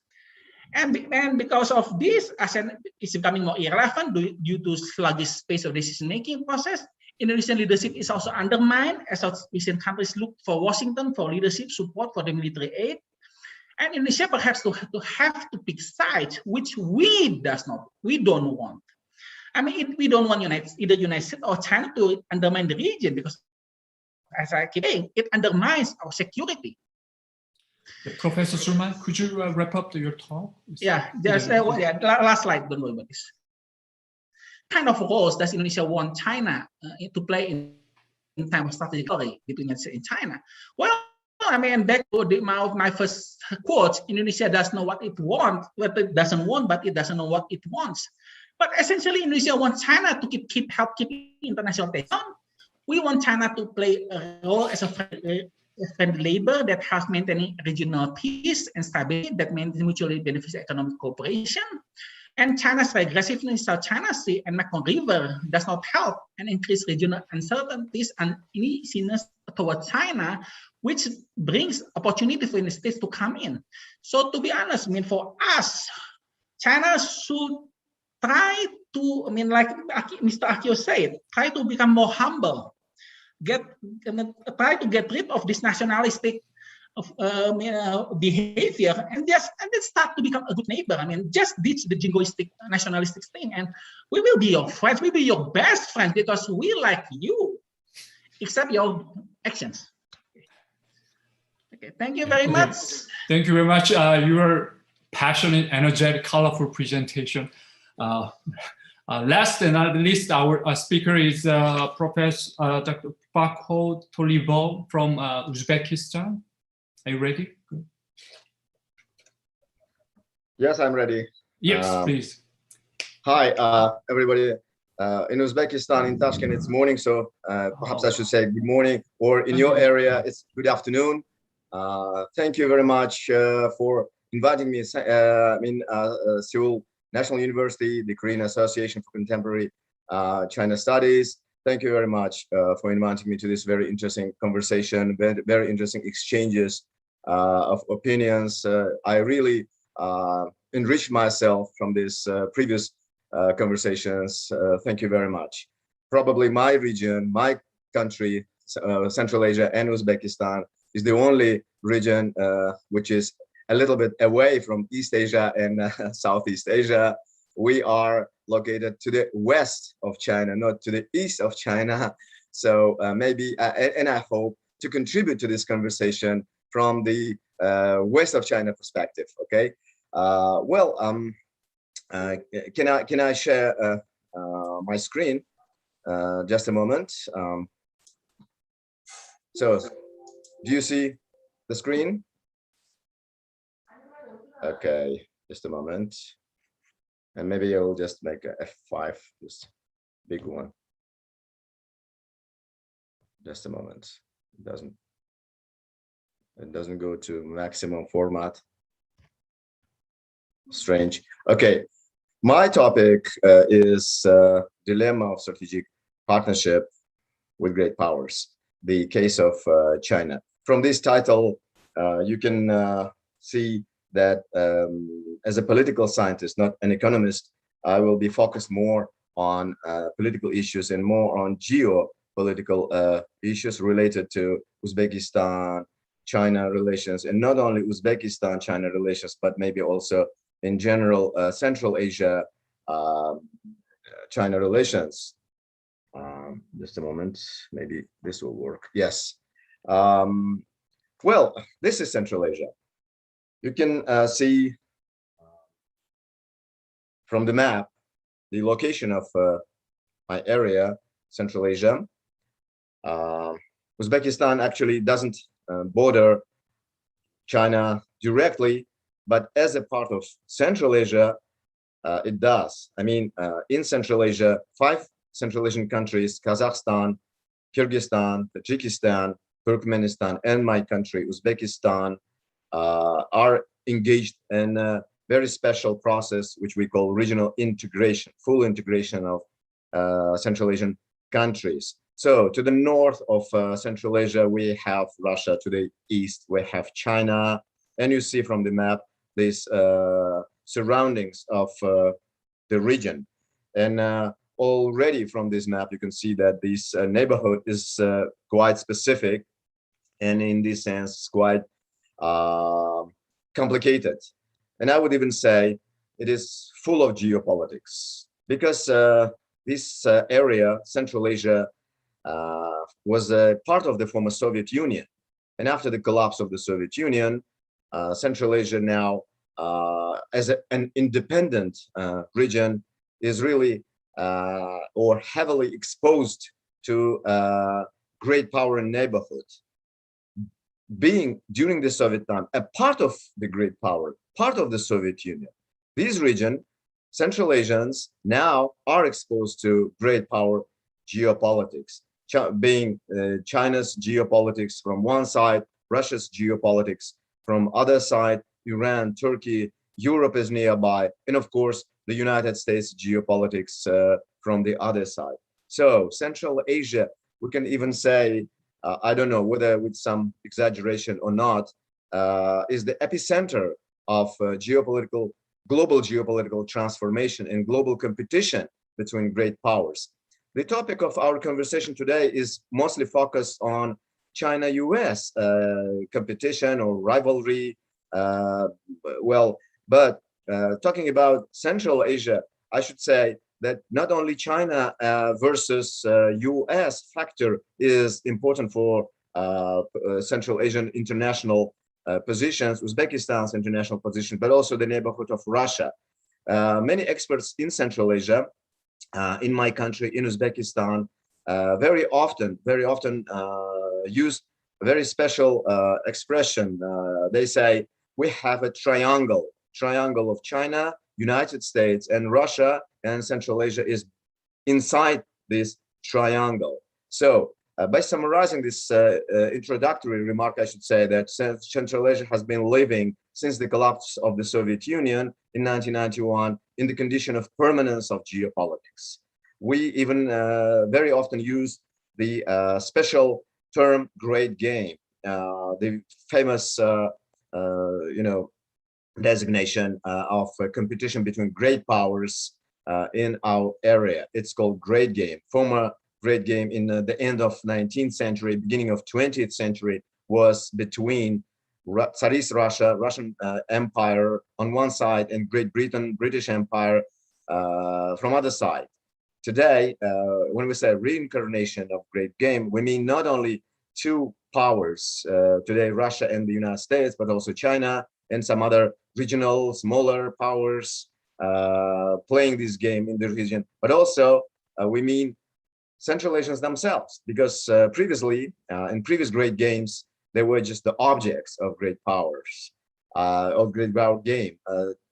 Now, currently, they are subjects as independent states and members of international community. So we are living in triangle, let's say, geopolitically, between or squeezed inside this triangle, but also playing our own game. Central Asians, Uzbekistan in particular, are playing own game in this triangle. So that's why the question, strategic question, I would say, for Uzbekistan and for other Central Asian countries is to maneuver between US, China, and Russia, and maybe other regional powers, including in this complicated and very sophisticated formula. Well, it's not by accident that great powers mentioned above, US, China, Russia, and also maybe we can say South Korea and Japan invented, let's say, very specific, I say magic formula C5+1, which means C5, it's 5 Central Asian countries. 1 means either it's US has its own formula C5+1, China has its own C5+1, Russia has its own C5+1. They just almost simultaneously, interestingly, created C5+1 format. It's a diplomatic format, which is designed to meet with Central Asian countries on the diplomatic level, with, like, for instance, with ministers of foreign affairs, to discuss relations between these 5 Central Asian countries, regionalism in Central Asia, and of course, contribution of the US or China or Russia to this process. Well, you see from this like cartoon film, the reflection of this complicated situation, sophisticated geopolitics. All countries, major countries of the world, global powers, superpowers, or regional powers have interests in Central Asia.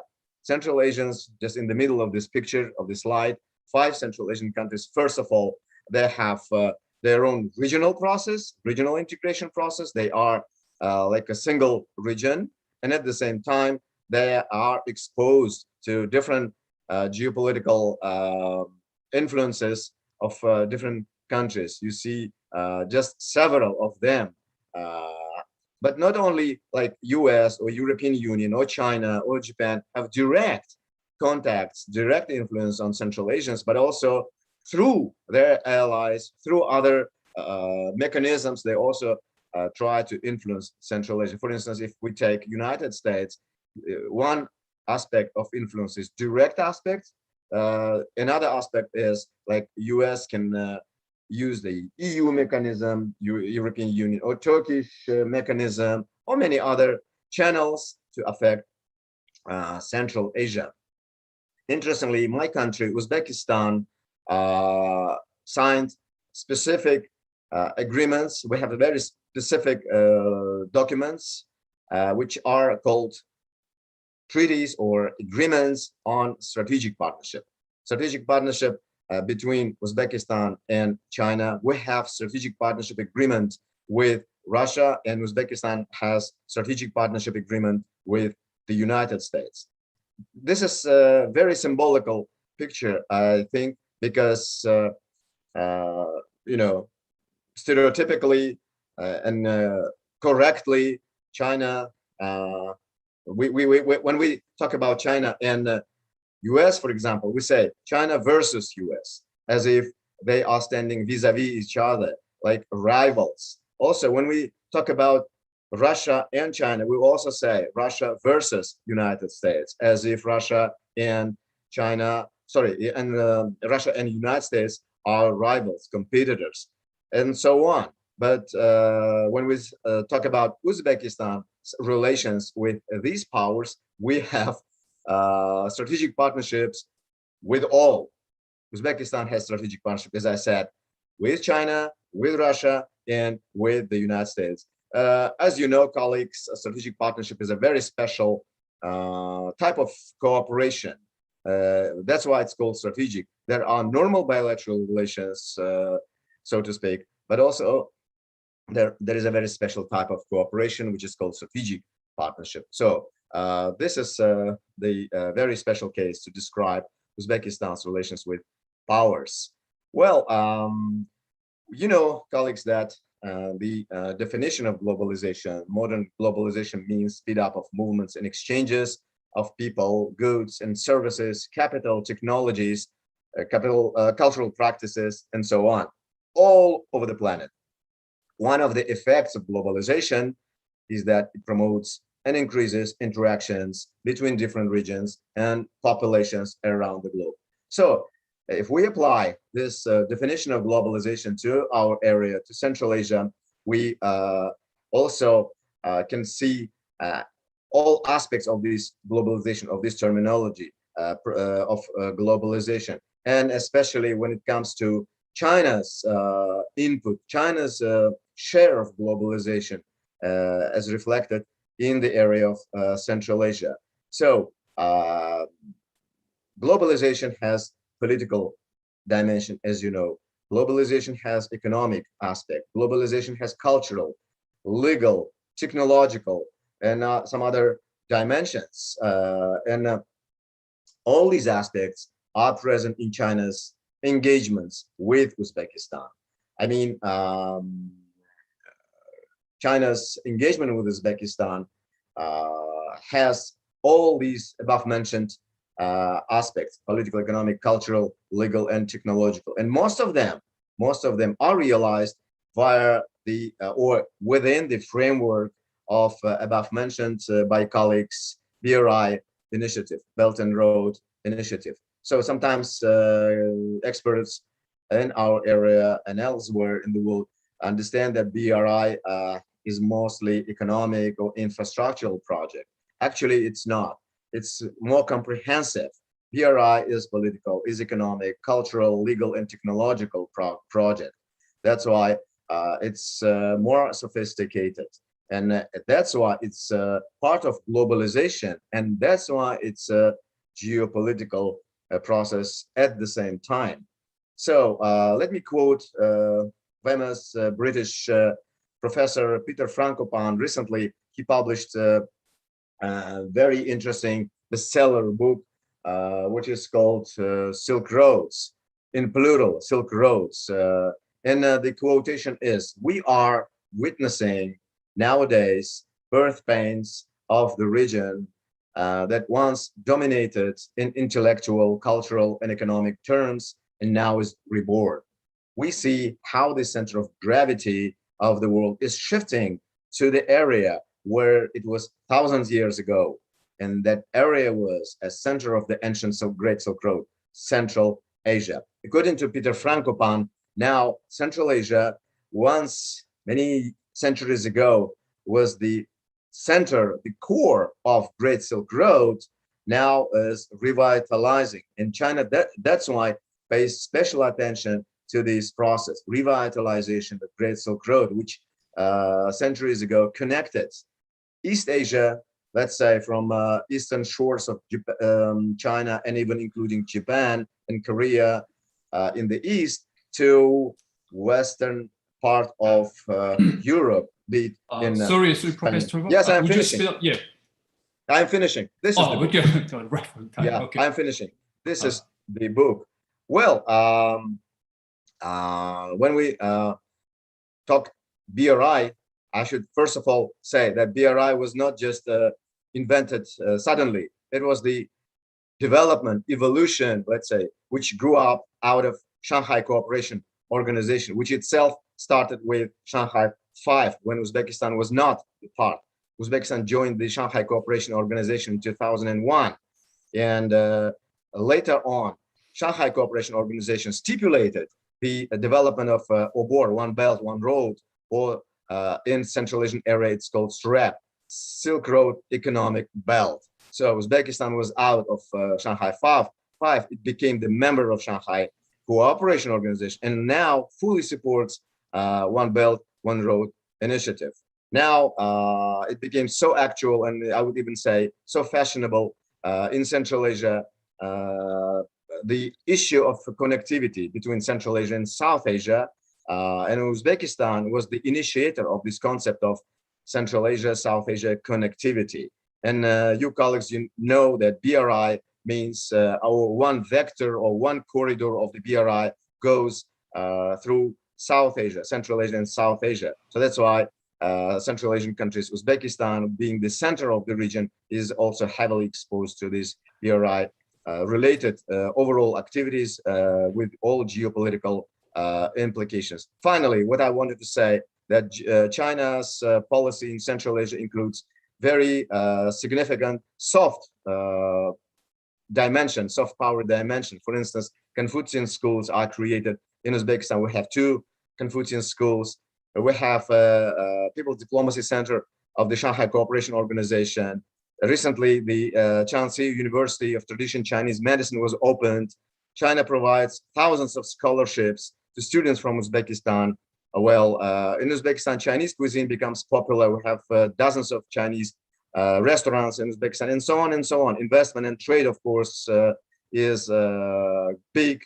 For instance, China is number one foreign trade partner of Uzbekistan. Number 2 is Russia, for example, and Kazakhstan is number 3. So China is number 1 foreign trade partner.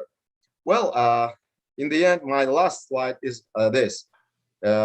Being exposed to great power, geopolitics, Central Asia, and in particular, Uzbekistan now is facing very serious issue. It is related to Central Asian cooperation or relationships with great powers. As I said in the very beginning, we are squeezed in the triangle: China, United States, and Russia. So Central Asian countries, my country including, are relatively small countries. So that's why a very serious strategic task for Central Asians and for Uzbekistan is to overcome the complex of a small country. This means that Central Asian small countries sometimes are considered through the prism of security umbrella, that they need security umbrella from one of the great powers, be it China or United States or Russia. They need economic umbrella. They need geopolitical umbrella in geopolitical game. So that's why it's so important to overcome such a complex of small country. And my final remark would be, with quotation mark, colleagues, China, when we consider China and its policy, regardless, vis-a-vis Japan or Korea or Indonesia or Singapore or Uzbekistan, the question for us is whether China pursues unilateralism policy or takes into account seriously the idea of mutuality, whether it wants to dominate, for instance, in Central Asia, or use Central Asia just from utilitarian point of view, or will contribute to the prosperity and development of Central Asian countries and Uzbekistan including. So this is the open question for future considerations. Thank you for your attention. Okay, thank you very much, Dr. Tolipov. Let's shift the gear to a session for question and answer. Q&A session is open to all the participants and the audience. I guess you can send question comments. I guess the Asia Center will be collecting some feedback question. Taking the liberty of moderating this panel, let me raise the first question for all participants.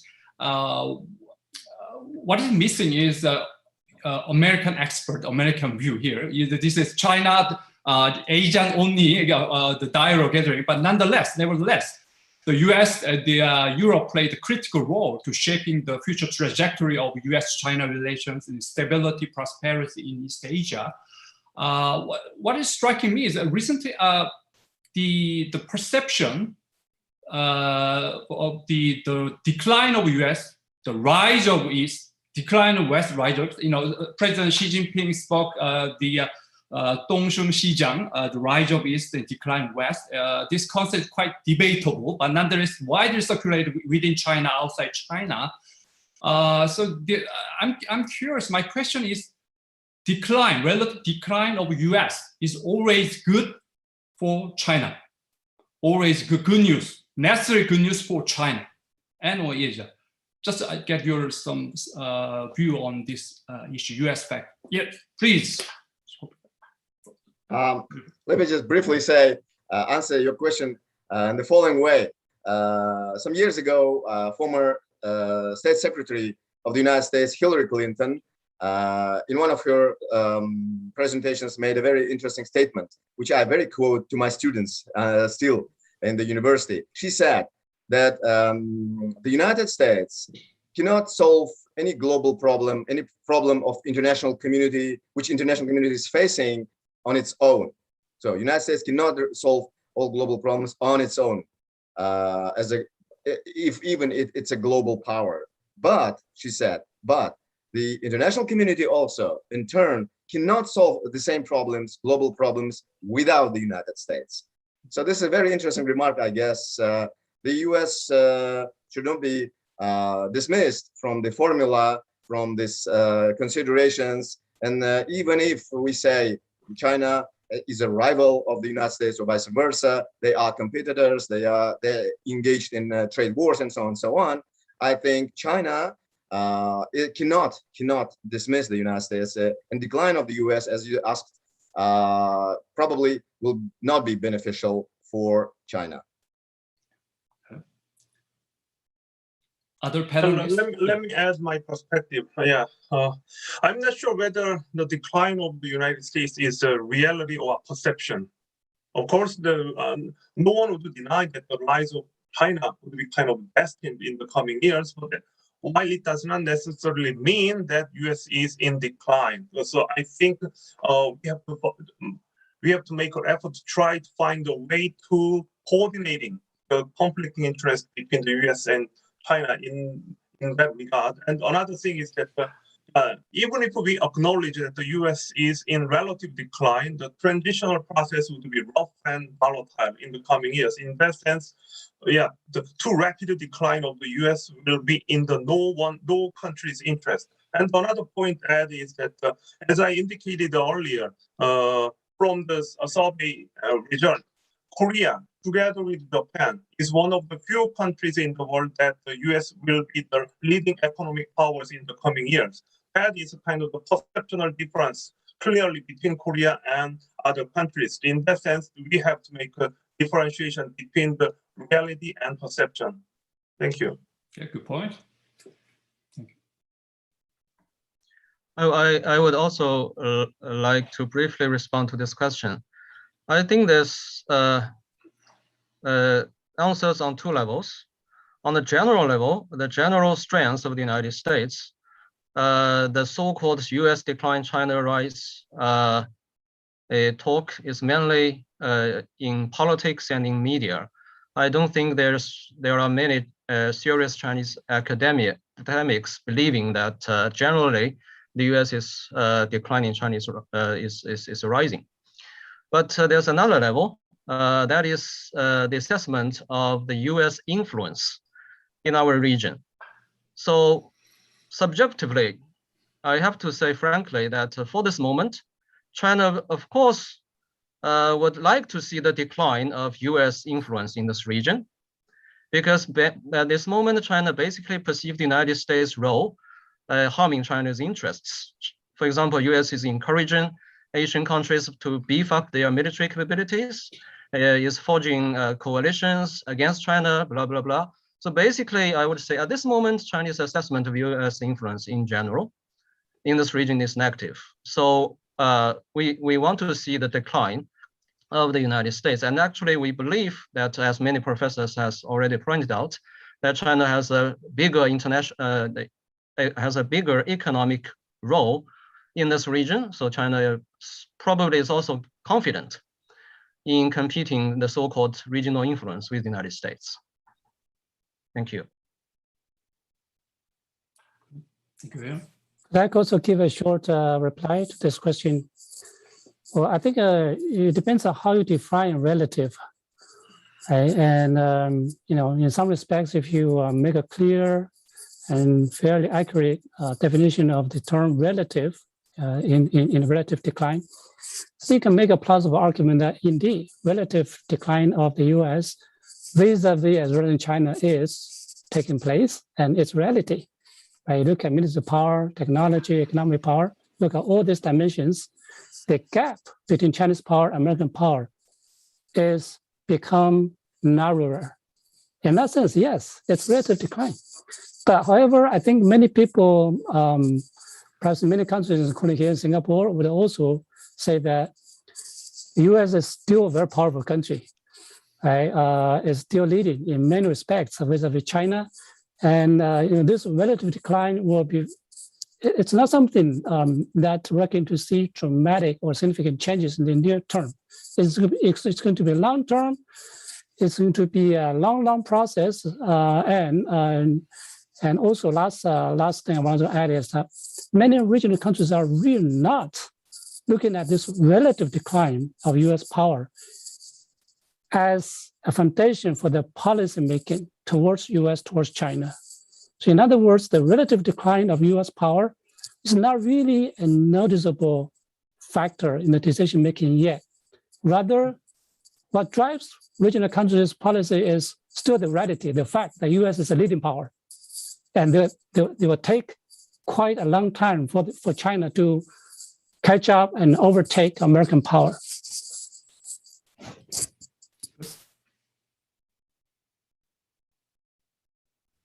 Can I speak? Yes. Takahara.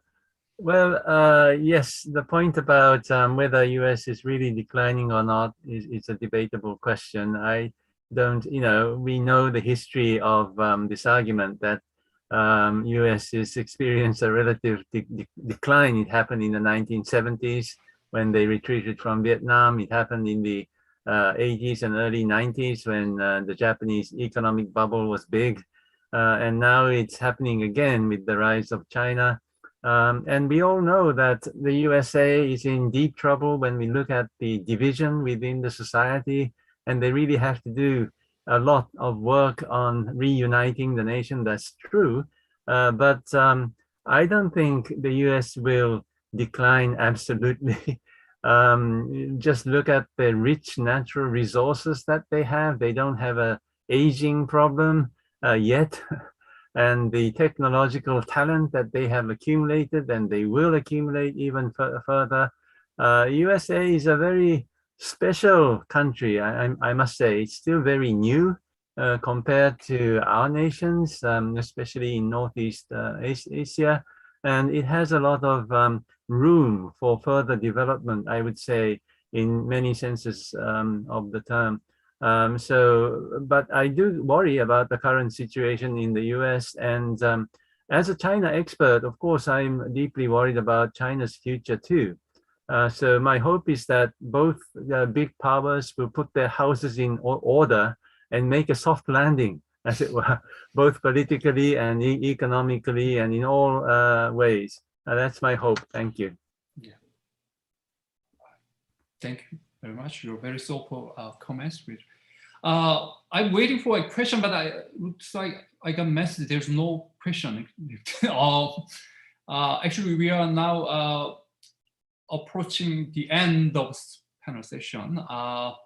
It would be nice if we have more time, but I can give you very 30 seconds for each panelist. If you have something to say or comments or reflection, whatever, I'll be happy to allow you to do. Well, if I may, I'm just amazed and impressed and grateful that we had this panel, and I was able to hear voices from many different countries. And, you know, we just can't get this daily access to information about what others think in other nations. You know, we mostly rely on the media, but this kind of direct conversation amongst experts, I think, is very useful. So I'm once again I would like to express my gratitude to Seoul National University. Yeah, likewise, I really enjoyed the discussion today, and it was really it makes me feel good to connect or reconnect with girlfriends like Professor Akio, Takahara, Yohanese, Professor Gui, and Professor Topliff. We met in Singapore a few years ago. So it's good to see all of you again. Thanks. I also actually learned a lot from other participants. I hope this conference will not be a one-time event. Rather, building on these achievements and experiences, I hope the Seoul National University will continue to provide valuable value and opportunities for foreign participants in the coming months and years. Thank you.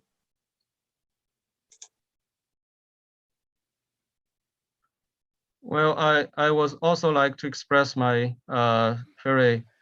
my happiness in seeing my old and new friends here, and I very much appreciate the views expressed by scholars of all these so many countries in your views on your relationship with China. And it's a bit difficult for me in this session because I cannot look at China's relations with each one single country.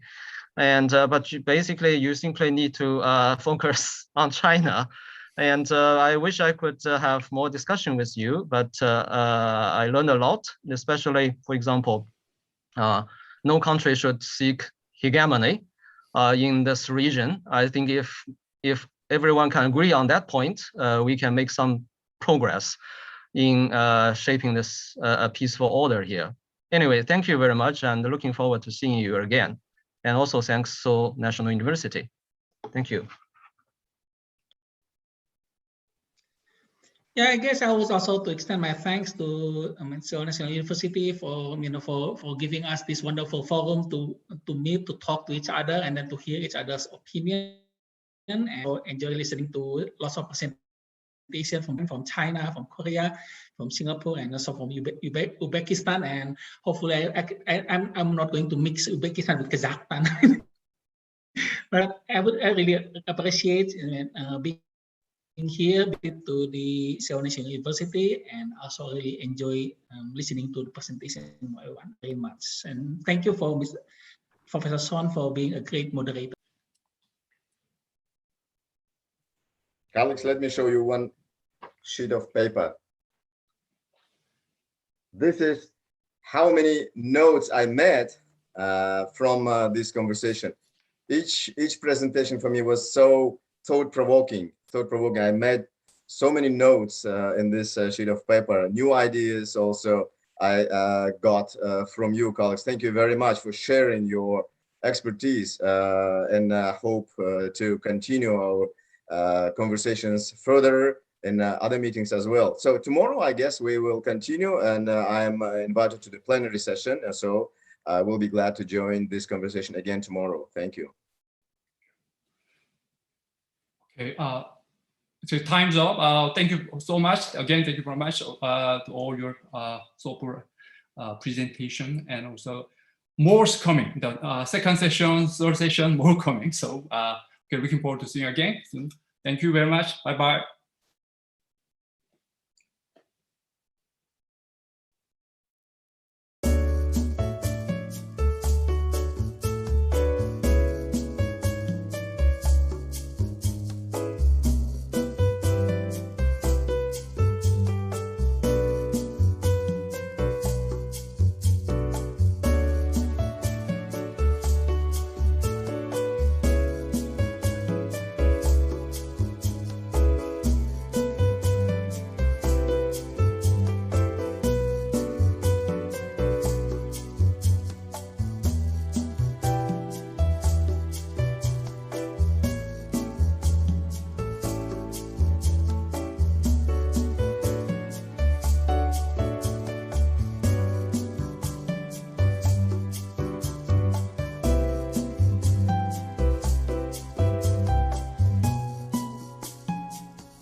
네, 이제 4시 됐습니다.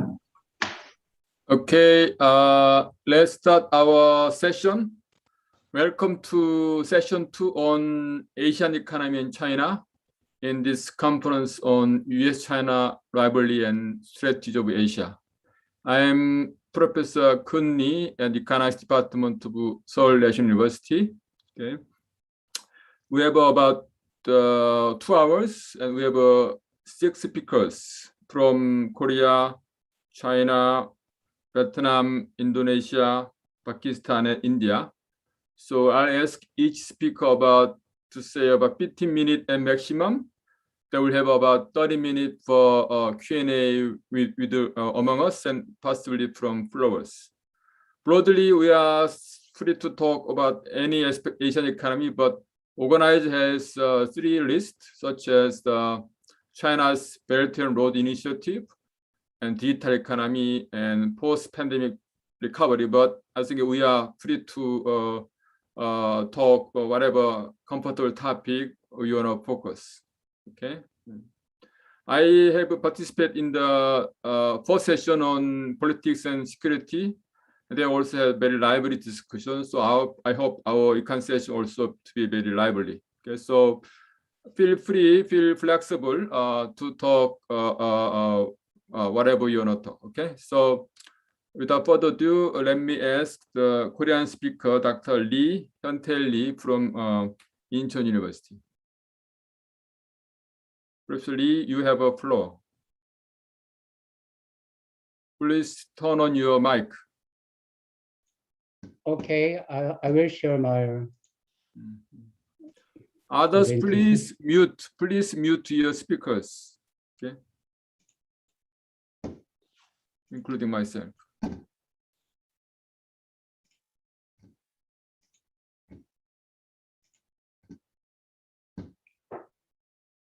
Okay, let me start. Okay. Dear Professor Lee, thank you for your kind introduction. I'm Hyuntae Lee, Incheon National University, Incheon, Korea. It's my great honor to be here with Professor Kun Lee and other experts from various countries across Asia. And I am very happy to share some ideas with you in the important issue, Asia-China economic cooperation, especially through the China's plan, Belt and Road Initiative. In particular, just a moment, excuse me. Dr. Lee, can you make your screen full screen or bigger? Okay, let me see.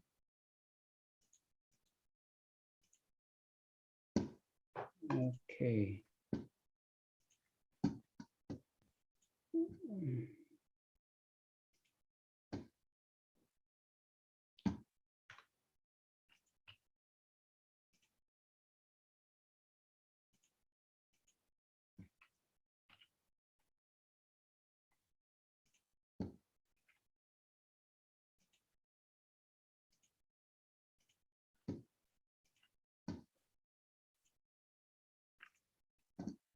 It's okay, more bigger. That's okay. That's great. Sorry for that. So I'll talk about some issues. My presentation consists of 3 main parts. First, I introduce the conflicting evaluation of BRI.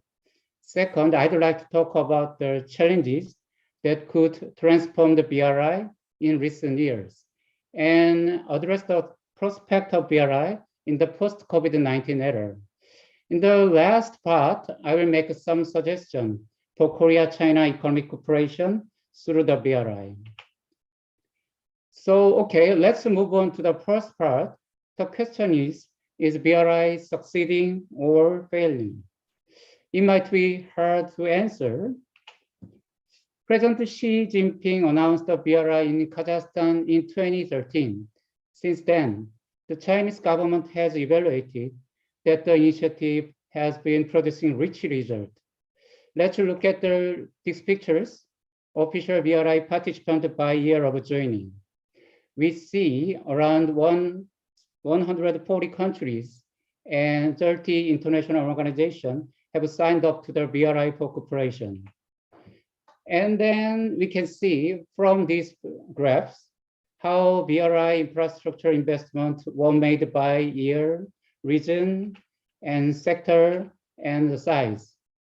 Although there was a significant decline last year due to COVID-19, it is known that around $3 to $4 trillion of investment have been made in the past 7 years. This is a huge amount of money that is close to twice the GDP of Korea. China believes that such BRI investment helps the economic development of the recipient country and contribute to the common prosperity of Eurasia. However, contrary to the generous evaluation of China, negative public opinion on BRI is growing in the international community.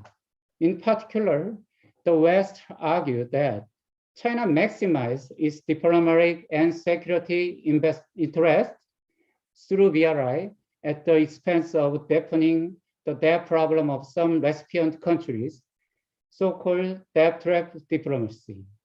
This picture shows a geographical distribution of Chinese debt claims as of 2019, where we know that Laos, Kyrgyzstan, and other several African countries are heavily indebted to China.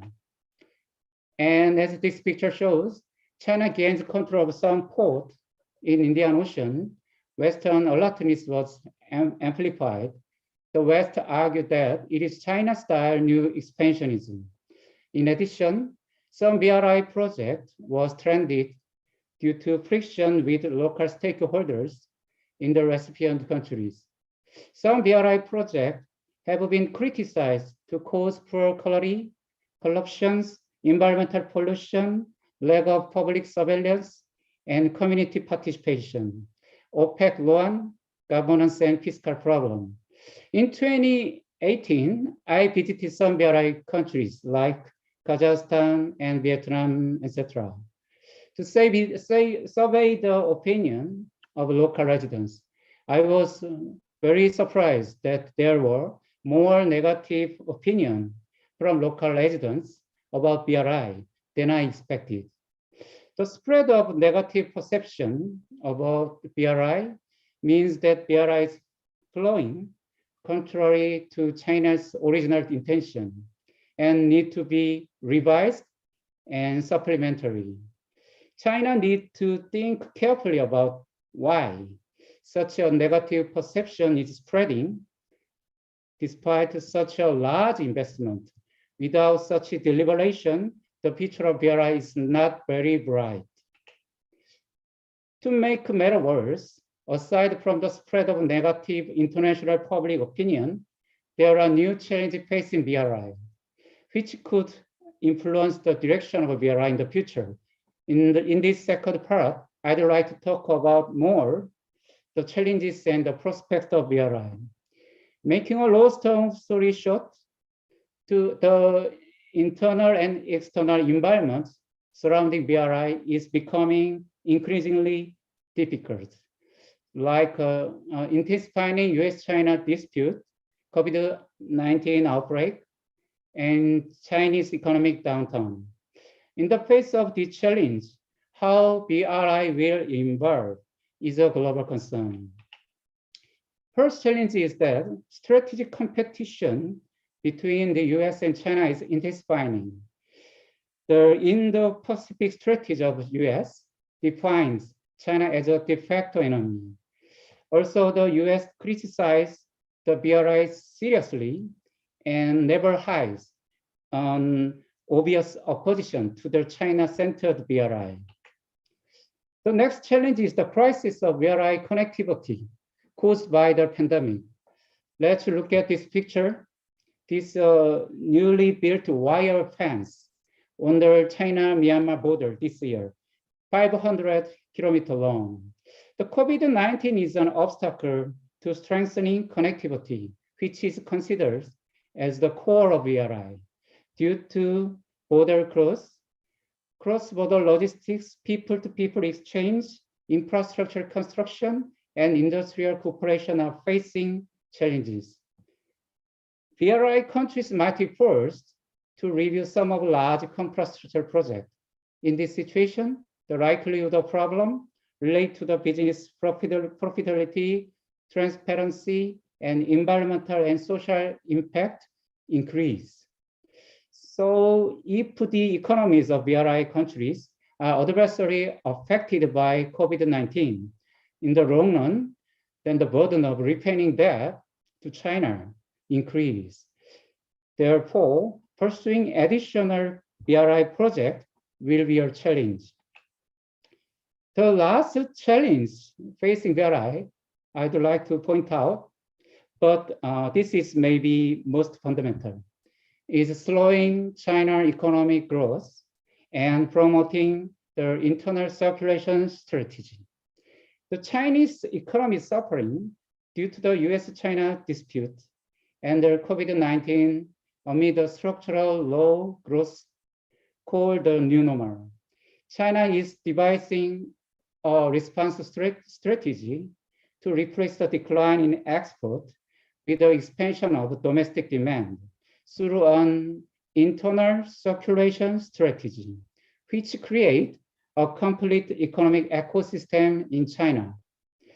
China's promotion of internal circulation may mean reducing external orientation, such as BRI.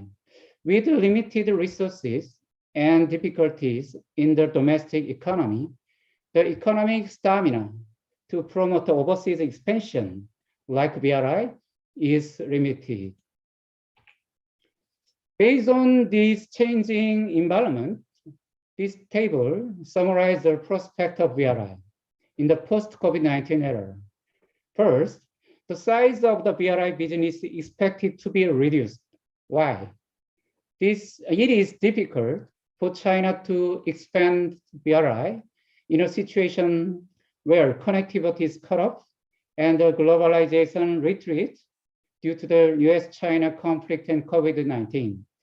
As an intensifying conflict between US and China, countries like Korea and Japan that need to maintain friendly relationship with the US may have difficulty in actively participating in BRI. The economic downturn and internal circulation strategies could weaken the driving force of BRI. Most importantly, China seems to lack economic resources to expand its BRI business. Second, the main direction of BRI will be changed from 5 traditional connectivity to health and digital Silk Road. First, the Silk Road, health Silk Road, provide a COVID-19 vaccine to BRI countries and other medical systems like hospitals will link existing cooperation area. And second, the digital Silk Road investment plan for the construction of a new digital infrastructure, including big data, 5G, and online payment platform, also expected to be reinforced this orientation of BRI. And finally, high quality BRI that meet global standard would and should be pursued, like risk management, international cooperation, and compliance with international norms in response to the problem and the international criticism in the BRI business process before. The final part, last part, is about suggestion for Korea-China cooperation through the BRI in the new era. Korea has expressed its intention to cooperate on BRI several times through summit meeting. In particular, the cooperations that two governments have discussed is a way to jointly advance into BRI countries. However, there is been little opportunity for Korea to participate due to the nature of BRI business, mainly led by Chinese construction company and Chinese financial institution. Also, after SARS conflict, cooperation between Korea and China has been stranded. Now that China is advocating new BRI, and is expressing its willingness to cooperate with other countries, Korea could help to make better BRI with China. Korea and China should be working together for the better BRI. Korea can make a big contribution at this point. The developing countries in Eurasia still and really need infrastructure financing and sustainable development. For that, I would like to make following suggestion for Korea-China cooperation through the BRI. For better BRI cooperation, it is necessary to keep in mind the following principles. First, compliance with international norms in BRI business cooperation is necessary. The BRI cooperation must comply with the following conditions: physical soundness of the recipient country, openness of the project, transparency, and strong economic foundation. China also promised to promote high-quality BRI that maintains such conditions at the BRI Second International Forum in 2019. But China should know it cannot do it alone. Korea and other countries could be a good partner for it. Second, the BRI cooperation project between Korea and China should pay more attention to developing the internal capability of recipient countries beyond just building physical infrastructure. It should not be stingy in increasing local employment and transferring basic skill and know-how related to the project. So the conventional security cooperation after COVID-19 will be strengthened.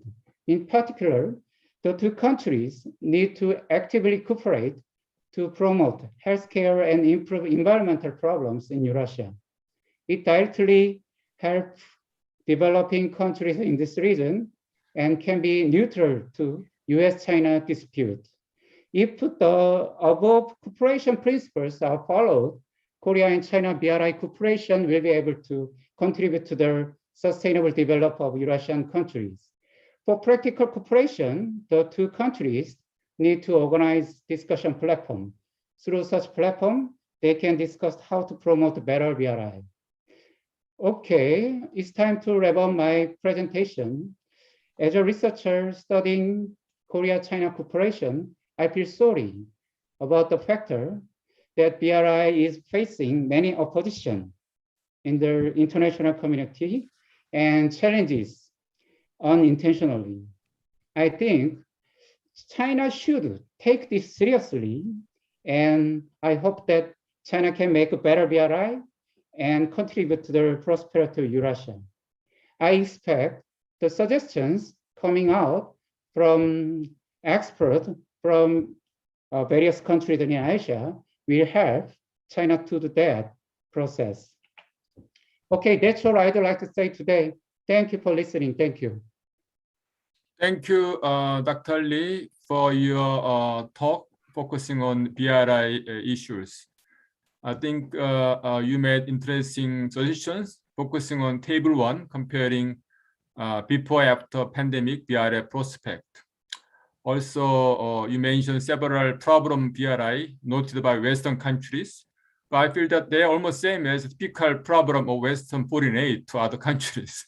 So many foreign aid all have similar problems in terms of host countries.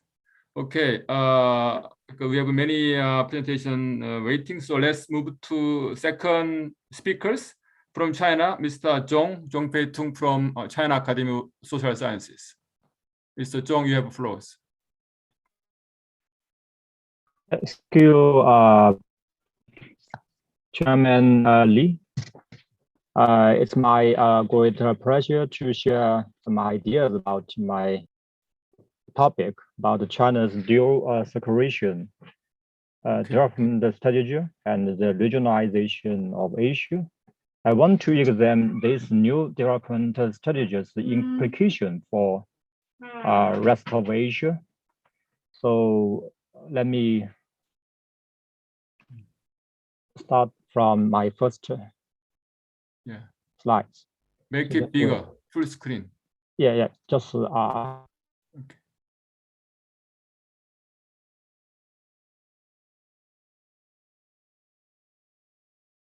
Maybe it's Text time, yeah. Yeah, text time. It's coming up. Okay. So since the last May, President Xi Jinping proposed that China enter into a new development stage and the proposal to our Congress dual circulation development pattern.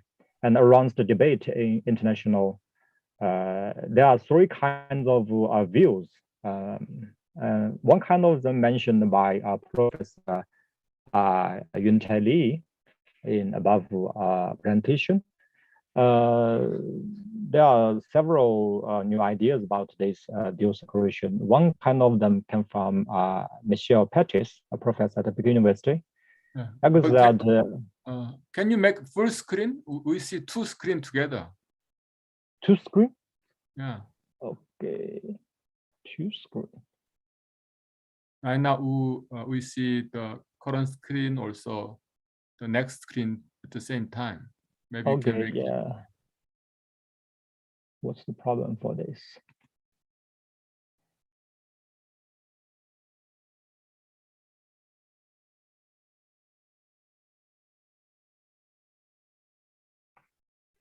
Well, I don't know how to stop another. Okay, just go on. It's okay. Yeah. Because of time limited, so I focus on my presentation. So one kind of view is come from the Professor Pettis. He argues that this new strategy is to expand the domestic demand, but it is bound to increase Chinese workers' wages, which will weaken the export capacity with low wages. China once picked for many years. The second kind of view is from CSIS, think tank at Washington. They called this dual circulation as the hedged integration. China want to balance the interdependence with the international market, and argue China actually has changed to a new paradigm that combines rising global uncertainty and an increasingly hostile external environmental, as presented by Professor Lee, that the U.S. Department of Defense described China as an enemy. So this dual circulation is to balance the threat from the U.S. And the third one is Stephen Austin. I think he argues that through this development strategy, China wants to make less dependency on the rest of the world, not only the US, but also other countries, even include the European countries, while maxing the leverage associated with the world's dependence on China. That means that the neighboring countries and other countries depend on China. So these are three kind of views about this new development strategy. So how to review this kind of views? So we needed to trace back China's reform and open days arrows during past 40 years. I divided into these 40 years into 4 stages. The first one is 1978. I think many Scottish national observers are familiar with this story. Deng Xiaoping opened this door and entered into the international market.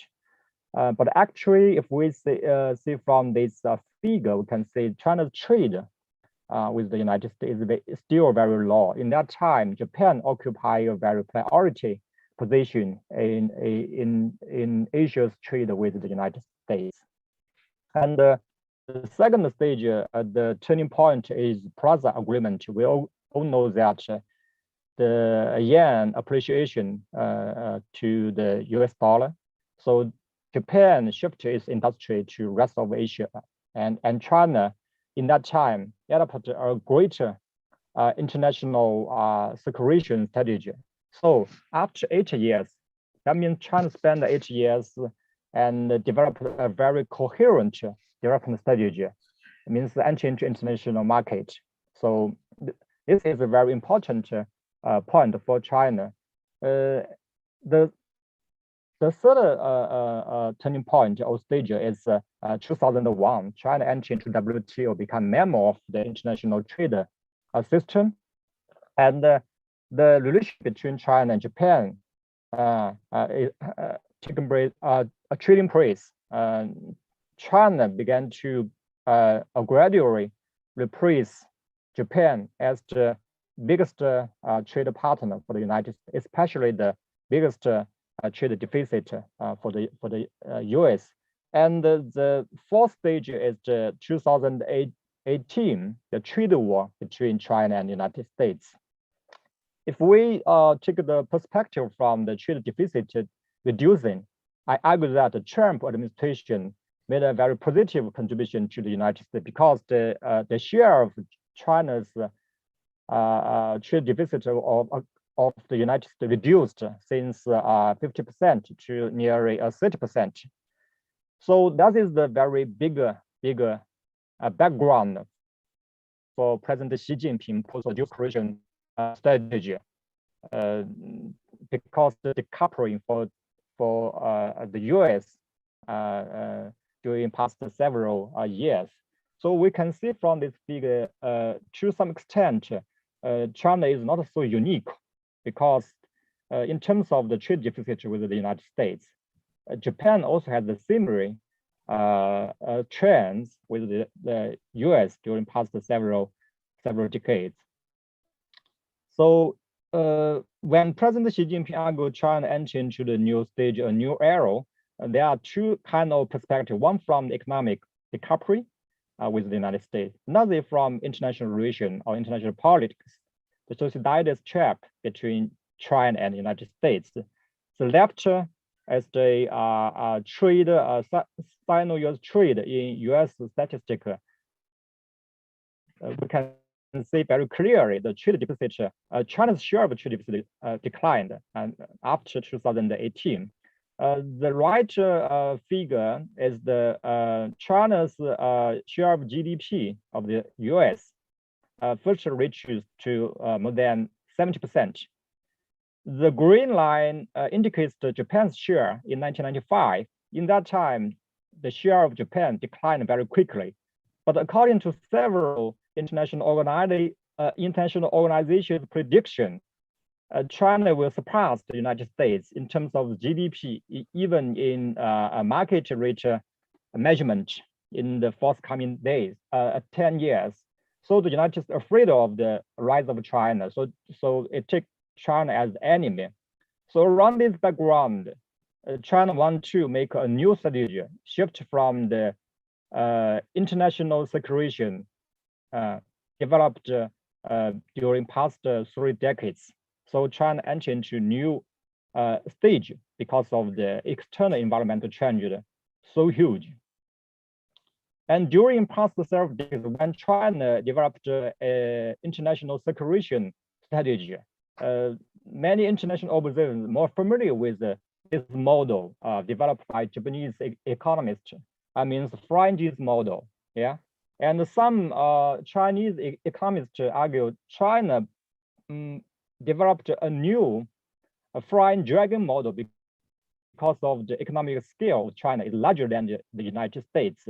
And we can see from the slide, the right figure calculated by the UNDO, the competitive industrial performance index in East Asia and West Pacific region. China outpassed US, Japan, Korea, and the largest competitor in manufactured products. So to some extent, it's proved that China make it very successful to climb from the low level to middle and high level industry capability. And so when China surpassed Japan as a major manufacturer producer, and attributed to the trade deficit to the United States. So during past several years, many U.S. economists argue that it's due to China's entry into the WTO and the manufacturing export create the loss of job of the United States manufacturer. So the friction between China and the United States is very difficult to solve using economic method or economic instrument. So the Trump administration used a political instrument to stop China's rise. So it's very important, I think, to understand why China makes it so successful, because of its adopted the same measures taken by Japan during several decades ago. But with the situation changed so quick, especially the COVID-19, as mentioned by Professor Lee, China took it as a very, very big threat, not only to healthcare system, but also economic and social and political system. So on the impact of the COVID-19 pandemic, China's trade relationship with outside world changed very quick. We can see clear from this figure, Asia surpassed US in 2018 after trade war took place between China and the US. And then last year, earlier, February, Asia surpassed EU as the biggest trade partner for the United States. If we consider about the distance, because as we know, the biggest trade partner during the first stage of the international circulation strategy is EU and the United States, long distance about with the United States. But after the trade war and the COVID-19 pandemic, the biggest trade partner for United States is the nearby country, Asian countries. So it's a very big change, I think, for China's foreign economic relation. And the Northeast countries, Japan, South Korea, is the second tie for China's foreign trade structure. So China's strategic focus is moved from Northeast to Southeast Asian countries will produce many bigger implications for the relation between China and the neighboring countries. So to some extent, I think some international observers, they argue that the rest of Asia will depend on China in the future, maybe some reasonable. And the last one is the relationship between China, Asia, and China, Northeast Asia, China, and India. It also experienced a huge change. The Asia and China's relation become more closer, but South Korea, Japan's relation with China, I think still resilience. Although we see many political friction between China and Japan, and then the Northeast Asia countries, the security dilemma for some countries, but the trade relation between these three countries, I think is still relevant. The fragile relation is China and India, and we all know India is the member of the Quarter, and China and India has some border line friction conflict. So I think when China proposed the dual circulation new development model, and because according to our government's schedule, in the forthcoming 15 years, China will use this dual circulation strategy to arrange its foreign and as well as domestic economic relation. So I think it's very important to analyze this new strategy's implication for the rest of Asia. And I think that China wants to make a very close relation, more close relation with the rest of Asia because of the uncertain, because of the very negative relation with the US. But still, I think it's a very preliminary stage because only 2 years after this new strategy. So I wish I can share this kind of things, and I welcome the participants' comments for my presentation. Thank you. Thank you, Professor Chung, for sharing your view on this China Asian economy issues. Very interesting to note that Asian countries biggest trading partner for China. I didn't know that. Very interesting. So that underscore importance of our conference theme today, focusing on China and Asia. Okay. So let's turn to third speaker. Is from Vietnam Academy of Social Sciences. Dr. Loy, please share slide. Sorry.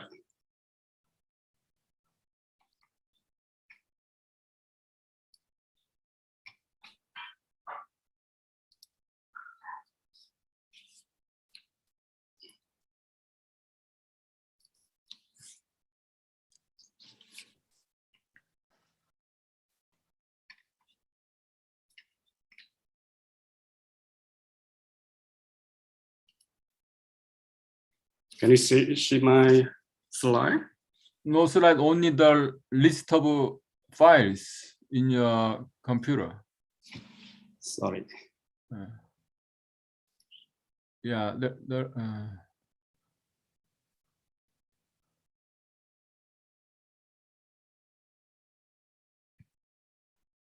It doesn't work.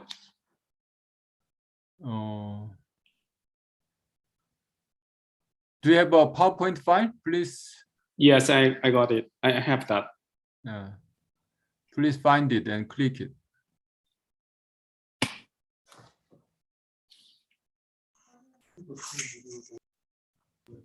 Professor, I think if you go back and remove the screen share and try pressing it again, you would have many options come up. Okay. I'll do that again. Okay.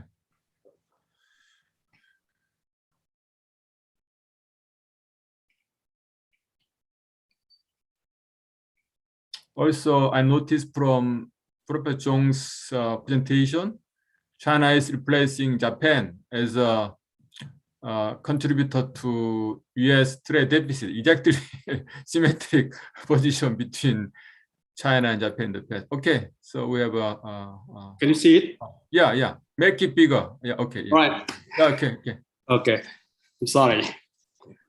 First of all, I would like to express my sincere thanks to Seoul National University for inviting me to this very interesting conference.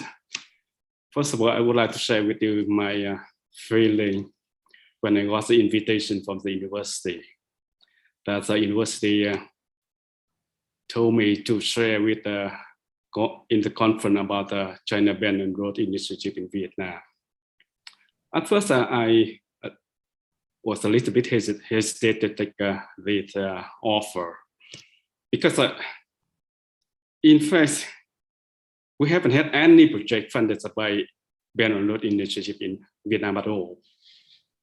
So after taking a second thought about the request, I think maybe it's good to share with you at the conference that why the Belt and Road Initiative have done anything in Vietnam. So that's my main purpose or main target to share with you in this conference.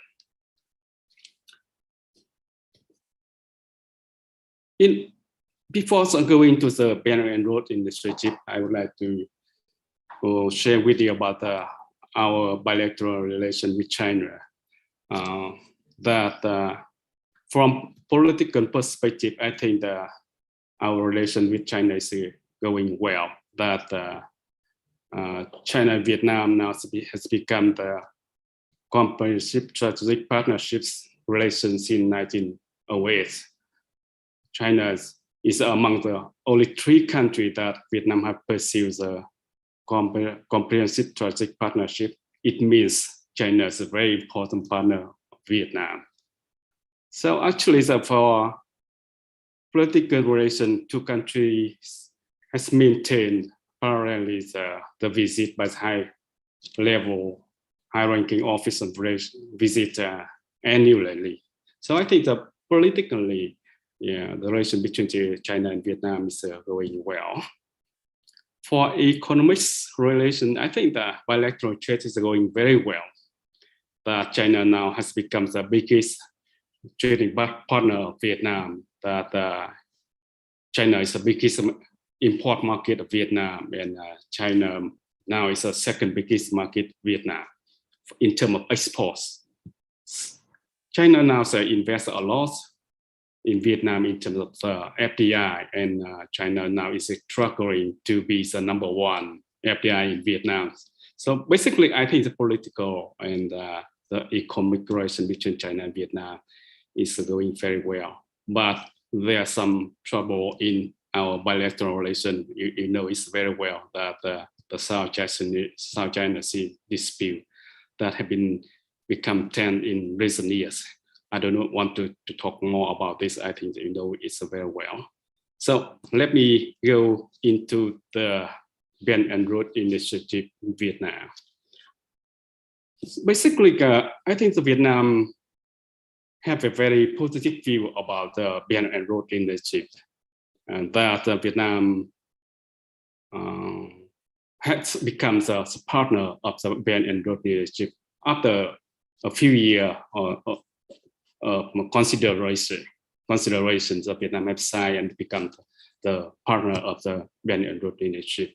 And you see it's very well that China has held a number of the forum on the Belt and Road Initiative, and with this conference and forum, Vietnam have sent high-ranking officers to participate in this forum. So, like in 2017, our President Jenderal has attended the forum, and 2019, our Prime Minister attended the forum. And in 2017, when the President Xi Jinping visited Vietnam, two countries have signed memorandum to promote the Belt and Road Initiative in Vietnam. Why Vietnam has shown our support to the Belt and Road Initiative? Actually, Vietnam is a very poor country. Vietnam have many problems with our infrastructure, with our industry.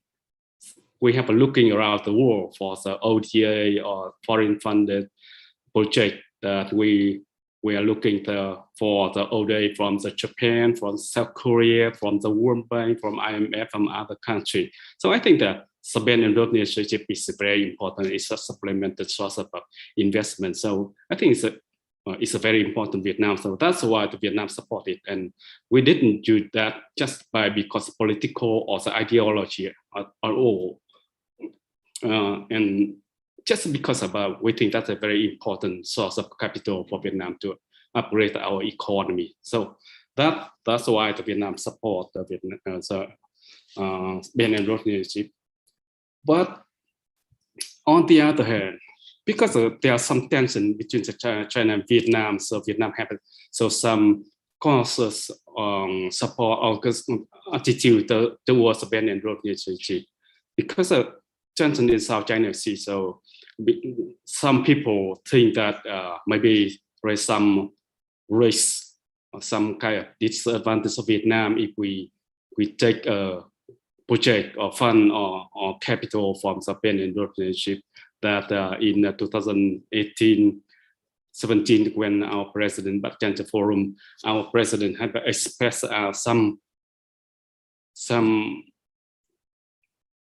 concern about our Belt and Road Initiative. As I posted it in the screen, you can see that. That's why I would like to say that on the one hand, because we think that the Belt and Road Initiative is a very important source of capital, so Vietnam supported. Vietnam think that it's very important supplemental source of for Vietnam to improve our infrastructure. But because of tension in South China Sea, it's because there's some concern about security, so Vietnam do have some hesitation on this project. So up to present, actually, BRI have not had any project in Vietnam at all.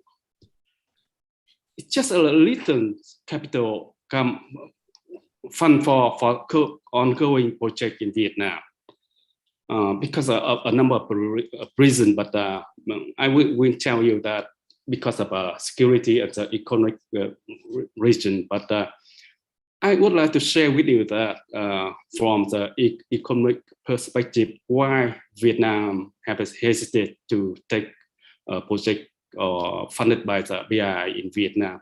Actually, the Vietnam and China have a very good relation in late 1990 and early 1990. Two countries have many good idea to propose the infrastructure and between two countries, and we think that we should cooperate between China and Vietnam should cooperate to propose the infrastructure. Actually, there are a number of projects have been promoted in this time and mostly focus on infrastructure and some other industry. As I show in this screen that actually the Vietnam and China have some idea to propose the highway and railway from China to Vietnam, as I see in the screen. But it's initiated, it's planned to do in early 2000, first decade of 2000. But you see, after second half of the first decade, relation between China and Vietnam and maybe other countries become downturn or something like that. So maybe because of political or some security issue in South China Sea. So just a number of projects, not so many projects have been done so far.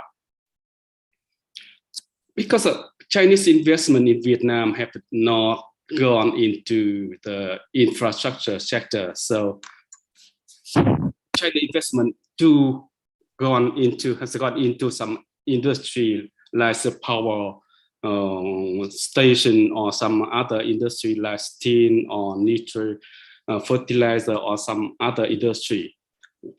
This project is either funded by the Chinese loan or Chinese ODA, or it's a kind of a joint venture between China and Vietnam. And I think it's Chinese partner or Chinese enterprise have been very actively involved in this project. But the outcome of this investment are very poor in Vietnam, except the investment in thermal electricity that have a very good outcome in Vietnam. Project in other industry to have a very poor outcome. Most of the project are long delay, over budgeted, outdated technology, and high interest and unskilled contractor or something like that. So make it very hard for Vietnam for this project to run. If you accept Vietnam you go to Google and search for 10 biggest loss project in Vietnam, you will find that a lot of comment, a lot of analysis about the Chinese investment in Vietnam. In 2017, the government had to take a big assessment over the Chinese investment in Vietnam. Then we think that a lot of projects have been over budgeted, over prolonged. So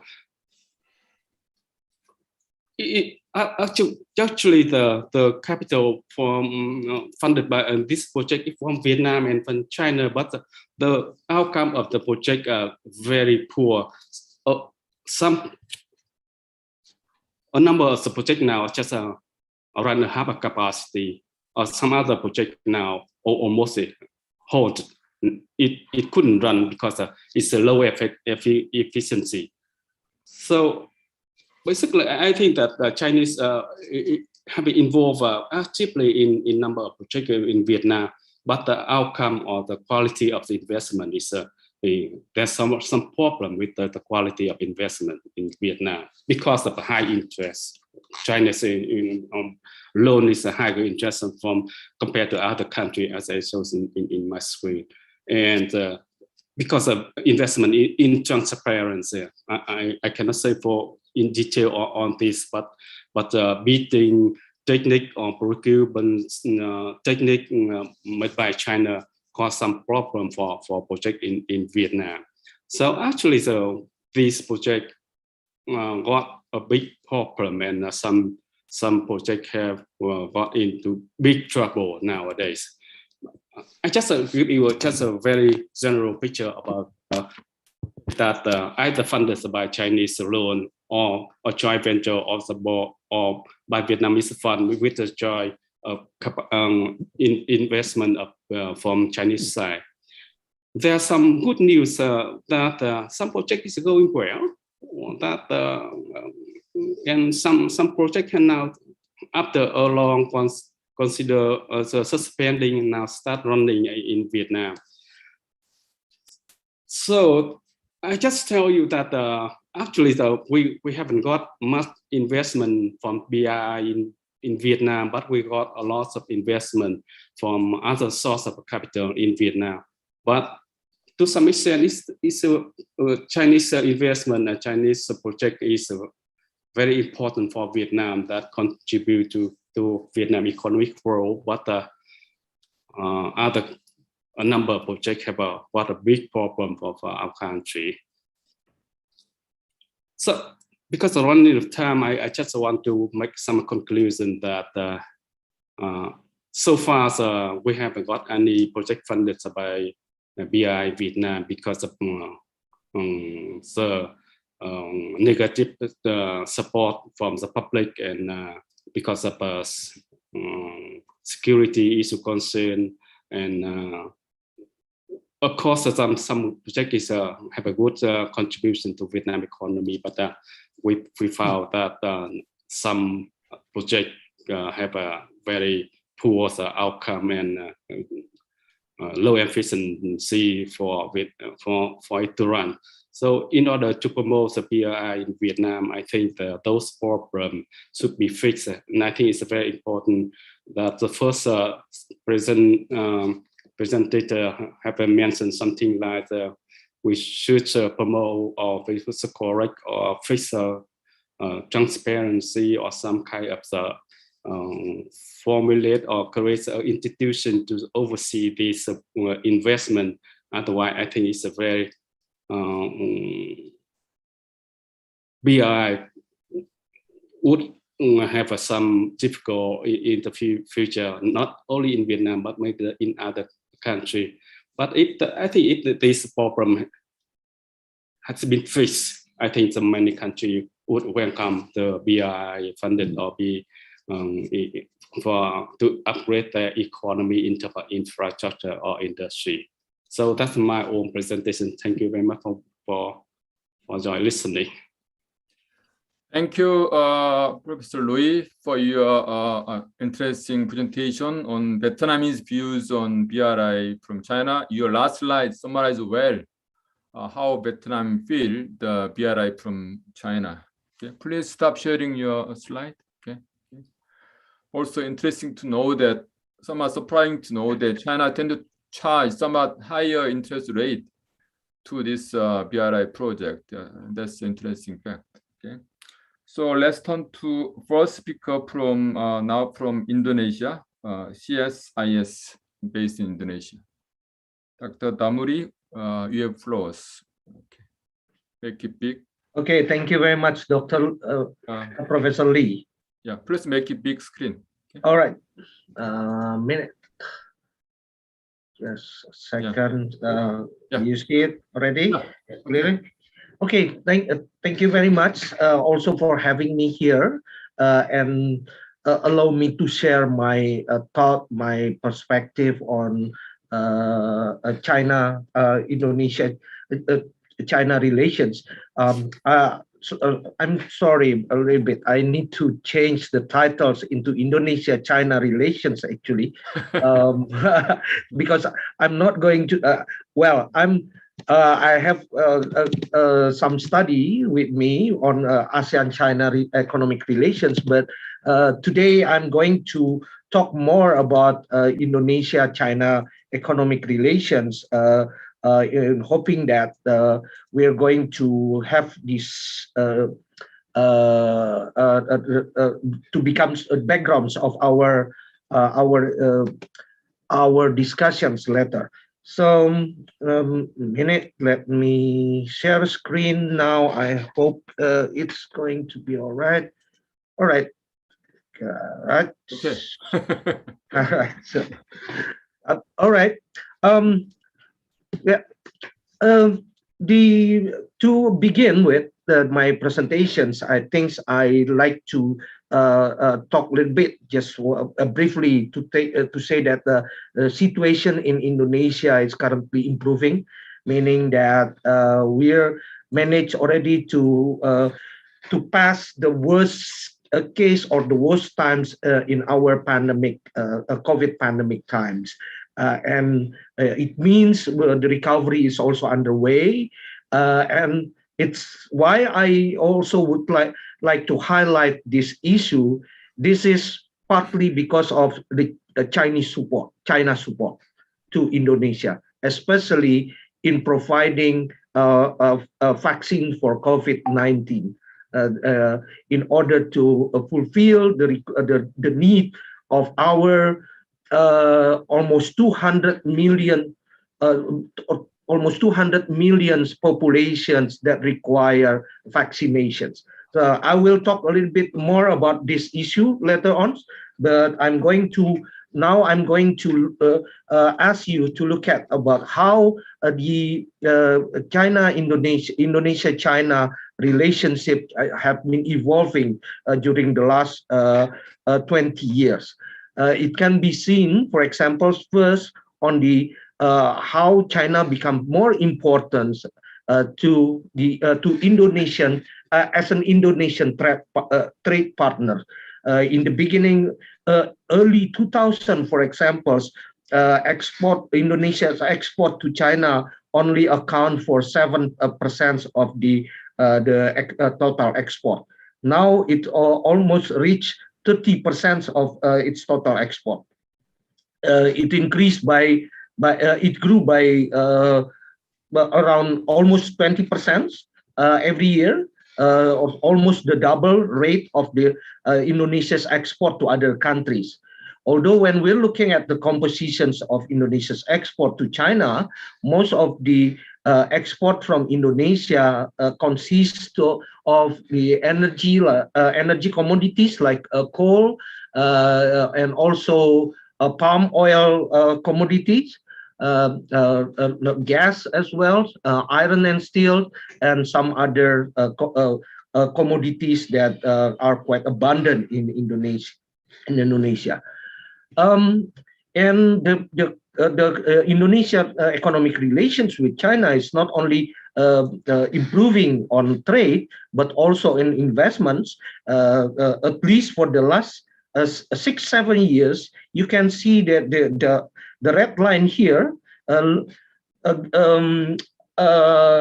the investment from China already took over investment from other countries from East Asia, including from Japan, for example. Now it's already amounted up to around 18%, 17% of the FDIs coming to Indonesia.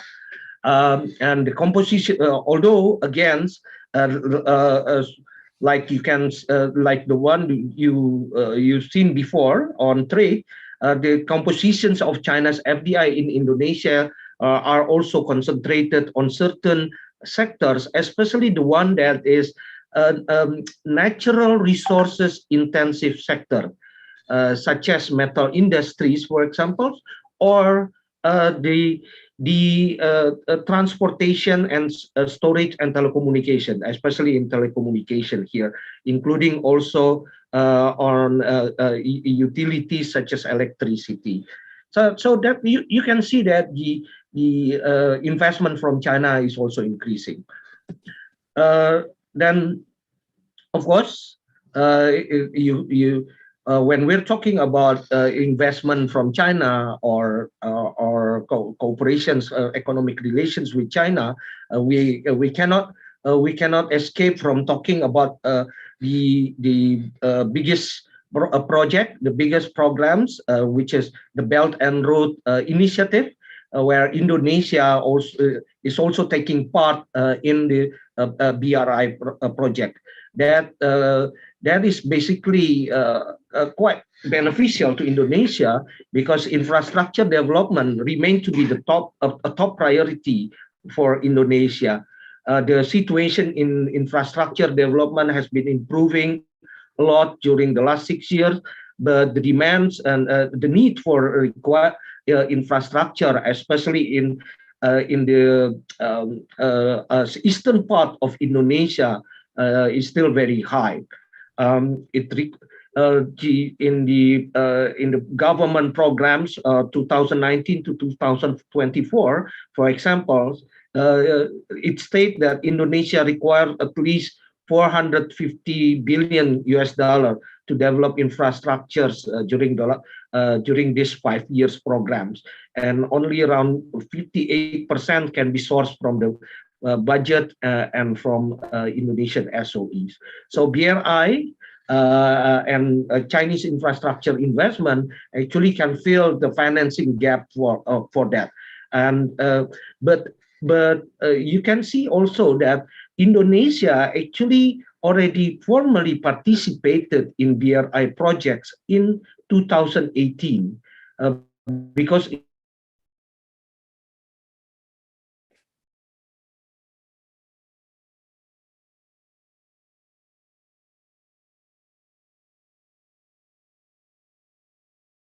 the MOU between Indonesia and China that can be included into BRI projects are not really only few of them can be seen as connectivity project, connectivity infrastructure project, and in Indonesia, like for example, only one port that is agreed to be financed to be built under these BRI projects. Most of them are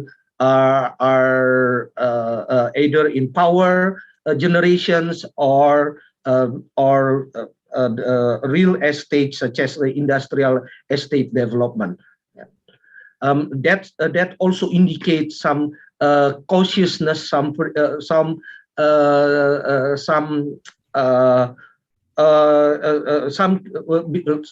indicate how Indonesia become quite careful in selecting projects that can be deemed into BRI projects in Indonesia. Although there are actually several others big projects, Chinese projects in Indonesia, such as the one that a high-profile one is the high-speed train from Jakarta to Bandung. But Indonesian governments do not really take the project as part of the BRI project, because it has been conducted long before 2018, where Indonesia agreed to carry out in BRI projects. We can discuss about it later. Now I'd like to ask you to look at how Indonesia becoming closer with China during the pandemic, because Indonesia basically received vaccines that are available in Indonesia basically come from China. Around 85% of its vaccine needs come from China. The vaccines already delivered to Indonesia as early as December, while other vaccines, especially under COVAX, only came to Indonesia 4 months after the Chinese vaccines. While the majority, of course, it's different than the COVAX, where we get it for free. The Chinese vaccines is under purchase agreement, so it's a procurement. But still, it already helped Indonesia to start for the economic recovery. and the agreements between Chinese vaccine manufacturers such as Sinovac, for example, also in transfers are made very limited, and it also helped Indonesian vaccine manufacturer to produce and to manufacture the vaccine required by population. So that's the current situation of the Indonesia economic relations with China. I would like to also talk a little bit about the challenges, because the challenges are plenty actually, and currently quite increasing despite the stronger economic relationship. Actually, the challenges are increasing. So we will try to look at some issues here, especially on the sentiments on economic issues. As you've seen before, on trade, Indonesia actually suffer continuing and worsening trade balance. Although the bilateral trade balance basically do not tell us a lot about the issues at hand, but it because of this continuing situations, it gives negative sentiments toward economic relations with China. The export and FDI also dominated by natural resource intensive, and giving perception that it doesn't really support industrial competitiveness in Indonesia. Infrastructure financing, Indonesia actually managed to get infrastructure projects under BRI or outside BRI carried out under B2B agreement, business to business agreement, especially because Indonesia don't want to increase risk exposure from foreign loan. Just for your information, 90% of Indonesian loan actually comes from a market, either the domestic or foreign market. Loan in terms of ODA becomes quite limited during the last 15 years. So Indonesian government do not really want to have excessive burdens for foreign loans. So they managed to do this with a B2B agreement. But the recent development showed that it didn't always work. It's very difficult to carry out these infrastructure developments under B2B agreements without having a lot of or sufficient government support. Like, for example, the high-speed train project that I mentioned before between Jakarta and Bandung, the budget has bloated by around 30%, and it is expected to delay for at least 3 years. And just recently, the government mentions, or government announced that they would support this supposedly B2B agreement, B2B project, so that some of the budgets would also be allocated to support this high-speed train. So it also gives another negative perception, another negative sentiments to Indonesian in general, that Indonesia gains little from the economic relations with China. Also, of course, there are also other issues with the domestic politics, and also especially a mix with the geopolitical sentiment, because from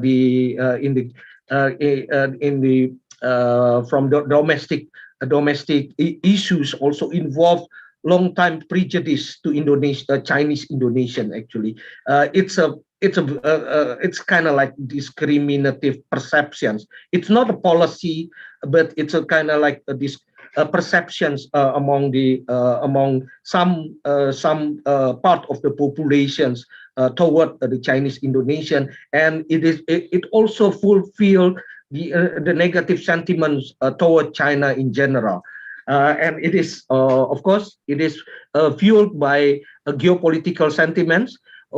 because while Indonesia is not a claimant party in the territorial dispute, such as South China Sea, for example, the situation, the tensions that has evolved,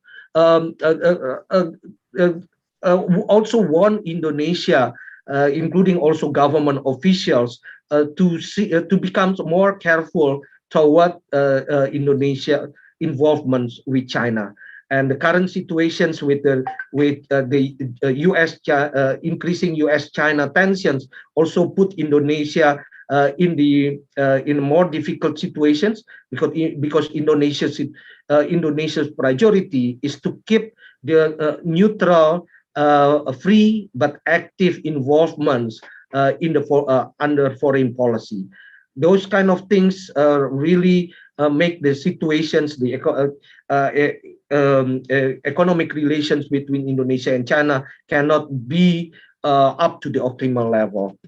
So what is the prospect? In my opinion, as many other speakers also already point out, the challenges perhaps come from some misunderstanding, and miscommunications, either from the public or from government officials. Some require more transparency and to intensify communications with either with general public and also between officials engaged. In particular, China, in my opinion, needs to engage in honest dialogue with countries, with the partners in the regions, to build trust. In my opinion, we also need to have need to conduct the behavior based on rules-based commitment, which is already internationally accepted. In many cases, this rules-based commitment has been neglected or even even disbanded. For sure, greater and people-to-people communications between China and Indonesia, as well as other countries in Southeast Asia, might help to support greater cooperation, greater relations between the two countries, two economies. With that, I conclude my presentations, Dr. Lee. Thank you. Thank you, Damuri, for your excellent presentation. So my perception is that the BRI thing is not progressing smoothly in Indonesia, but you have a great supply from China on vaccine. So we might call it Vaccine Belt Initiative rather than BRI. Okay. So with that, let's turn to a speaker from Pakistan. Saddam Hussain is from Pakistan Institute of Development Economics. Saddam, your floors. Okay. Thank you very much, sir. Am I audible enough? Sure, yeah.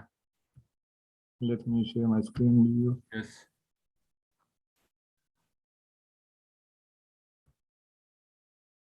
Okay, make it big. Is it visible? Yeah, make it big screen. Okay. Yeah. So is it visible now? Yeah, good enough. So first of all, thank you very much for inviting me for this timely dialogue hosted by Seoul University.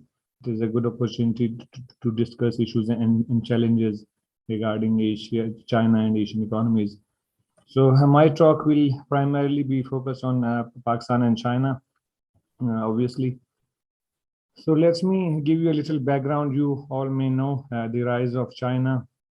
It has the rise of China has been an open book example for many countries across the world. It has pulled out 800 millions out of the poverty, and it's a kind of a blend of old school and new school thoughts of school of economics, and it's opened up its trade, and now it has become a global economic power.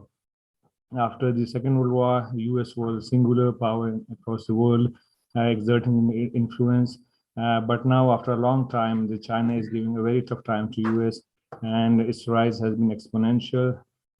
As you can see in the chart, that China has been steadily and gradually growing after 1975. It's doubling its economy every 8 years. And so it's a massive expansion.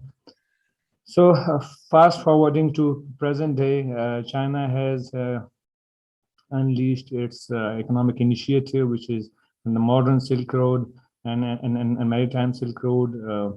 There was a demand for Chinese silk across in the world, and old Silk Road is basically a bridge between China and Rome. It was used to transport silk from China to the Rome and Western countries. So China is reviving its Silk Road, the historical Silk Road. So you can see there's two parts of it. One is a Silk Road economic belt, and other is the maritime Silk Road. So eventually it's going to connect 73 countries across the world, and it's a massive economic scale, and it's regional integration, connecting all the countries together. The transaction cost for supply and demand channels will be reduced. Due to this, there has been intensifying Cold War between the Washington and Beijing, obviously, because Washington see it as the attack on its predominance across the world games. So US is trying recently to do everything to contain China and its growing influence. Until recently, China was focusing on its local economy and inside issues, but as it's growing more and more, China is also now asserting its influence in the region and other countries, for example, Asian economies and African continent and South China Sea. So now when China is flexing its muscle as a superpower, so Washington is in trouble. With that, there comes a natural alignment because US is sitting far from here. So it is aligned with India as its ally in the region to contain the growing influence of China. As you have seen recently, the skirmishes and limited kind of combat between Chinese and Indian troops at the Ladakh. So India is a ally of US in the region. It's containing the Chinese influence, and with that, Russia, although they are economic competitors, China and Russia, but they are playing as friends for now. So they and Pakistan also. So there's a emerging bloc of China, Russia, and Pakistan. So US and India are allying against this bloc to contain the growing influence of this emerging bloc in the region. Now I'll come to directly to Pakistan and China. There's a long history, 70 years of friendship. I don't go into the details. Everybody know it's called Iron Brotherhood. It stood the test of time. So in BRI, the major initiative, the pivot of BRI is CPEC, which connects China to Pakistan and which connects China to the rest of the half of the world through the port of the Gwadar, which is located in Pakistan, reducing the transaction cost to do the trade with half of the world. Meanwhile, it's also CPEC is also a driver, a would-be driver of growth for Pakistan. So it's a win-win situation for both Beijing and Islamabad. CPEC has 3 phases for now. Its first phase was supposed to be in 2020. There were some projects, some initiatives which were to be completed by 2020, and then the second phase were to be completed in 2025, and third phase until 2030. So I would let you know about the progress of these projects and what has been done so far under the umbrella of CPEC. So CPEC at a glance, for now, it has 88 projects overall with a $57 billion dollar of investment. Gwadar, the CPEC is the pivot of BRI, but Gwadar is the pivot of CPEC. So Gwadar port alone has 11 projects and with $1.7 billion dollar of investment. Industrial cooperation has 9 projects between China and Pakistan with $1.5 billion of US dollar investment, and then comes the socio-economic cooperation, which has 27 projects and having $1 billion of US dollar investment. So CPEC outcomes so far, what we have achieved and what is the progress and what is the status. So let me tell you, this is the graph from 2011 to 2020. So you can see when there was talk of CPEC in 2013 and finally it was signed in 2015 between China and Pakistan, you can see the massive exponential FDI from China into Pakistan. It is a very significant FDI from China into Pakistan. One of the major sectors of CPEC, which is energy sector. So what we have achieved so far, that we have been able to generate 5,300 megawatts of power completed projects, which is 25% of the total power demand in the country. We had issues of power and electricity, and finally those have been largely addressed due to CPEC projects. And to cater to the higher supply of the power, 880 kilometers of transmission line are also being laid. Projects under implementation would add another 3,500 megawatt, and projects at the planning stage would add another 4,000 megawatt. Now the focus on the new energy projects would be environmental friendly renewable projects. So the projects at planning, which would generate more than 4,000 megawatts of power, would solely be the hydel projects. So it is environment friendly and renewable projects. Transport is another significant part of CPEC. So far, 1,800 kilometers of new motorways and highways and undermass transit systems have been laid down. 820 kilometers of fiber optic have been laid. International airport at Gwadar is under construction. Soon it will be completed and would offer services for trade and travel. Next major upcoming infrastructure project is the railway, which is Mainline 1, the one Grand Trunk railway line across the country. It is significant in nature because this is first of its kind after the Pakistan came into independence in 1947. From 1947 up till now, there has been no such project on such a scale to upgrade the railway. So it is a huge project which would upgrade the Pakistan Railway and the Grand Trunk, which runs from the south to north of the country. So this is the map of optical fiber, which I was just talking to you. So it's about to be completed in a year. So 820 kilometers have already been laid. So it runs from Khunjaraw and it would end at Rawalpindi, which would improve the connectivity of internet and eventually the IT-related sector. What CPEC is doing for Pakistan, it enhances regional connectivity, and this would turn CPEC as the major driver of economic growth and development in the country. So if you see, this is the map of Pakistan.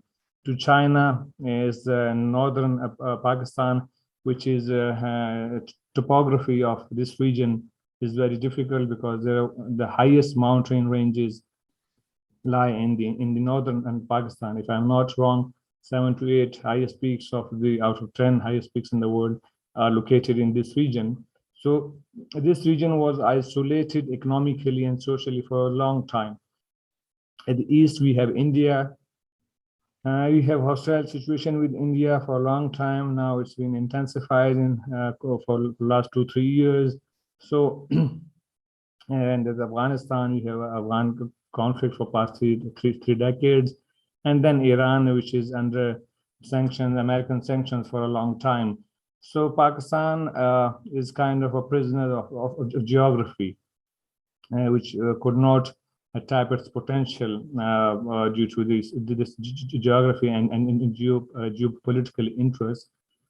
But CPEC, what CPEC would do, the light blue line which you are seeing here is the northern part of the CPEC road project, and the yellow part is the eastern line of the road project, and the dark blue is the western part. So what it would do, if situation improves and the two countries, India and Pakistan, try to sit together and resolve their issues. So these road connection will link Pakistan with India, which would ease trade, and flow of trade would be very easy. The second blue line, which is up in the north, would connect Pakistan to China through Gujarat. So the flow of trade and travel and all the traffic would go through this. And through the western alignment, we have Peshawar and Quetta. So the western route of CPEC would, we are, as you would know, that there was the convergence of interest of China and Pakistan and Afghanistan, and we are trying our best through the regional countries to bring peace and sustainable peace in Afghanistan. So if peace happens and there's a sustainable system there, so this western route would connect Pakistan to Afghanistan through 2 points. One is Peshawar and Quetta. From Quetta through Kandahar, it would link Pakistan with the Central Asia, and again, same with the Peshawar through Jalalabad and Kunduz. This route will connect Pakistan to Central Asia. And if there's a negotiation between Iran and US, which is about to resume again, and if sanctions are lifted, so the western route would also connect Pakistan to Iran, and hence to the and further into the region. Mainline 1, which is the red line, this is the project I was talking about, the railway project, which is being implemented. This will connect the north of the country to the south, and the mainline 3 is also proposed, which would connect, which runs from east to west of the country and would link Pakistan with Iran through rail network, and then Iran to Turkey and Europe. So this enhances regional connectivity of Pakistan to the Central Asia, to Afghanistan, to Iran, Turkey, and Europe. So, but with the regional connectivity, we are also focusing on industrial cooperation. What I just explained in the previous slides, much of it has been completed or under implementation, which was supposed to be completed under 2021. But industrial cooperation is phase 2, which would supposed to be completed till 2025. So 4 special economic zones and Gwadar free economic zone are being under construction, 1 or 2, and Peshawar has been operational. Investment in these special economic zones are open to investment from across the world. So the perception that these special economic zones will be tapped only by the Chinese companies and the Chinese investors is wrong, because I have a list of a few companies which have shown interest into special economic zones and setting up their machinery and other things. And those economic zones, it includes Century Steel, Alpark Germany, Strong Stitch from UK, Akio Noble from the Netherlands, and Zbank Agriculture China. So they are not only Chinese but across the world. So the perception that only it is meant for China and Chinese is wrong. We are offering everyone an open access to these special economic zones and tap its potential and satisfy their needs, economic needs. These special economic zones offer attractive incentive for investment, which is 10 years tax holding, 0 import duty, and 100% profit repatriation, which is very attractive from the investor point of view. CPEC authority is also being set up, which is investment facilitator. It would act as a one-window operation for investors, which would reduce the red tapeism, which is very prevalent in Pakistan. So it would reduce the red tapeism and it would ease the process of the processing things.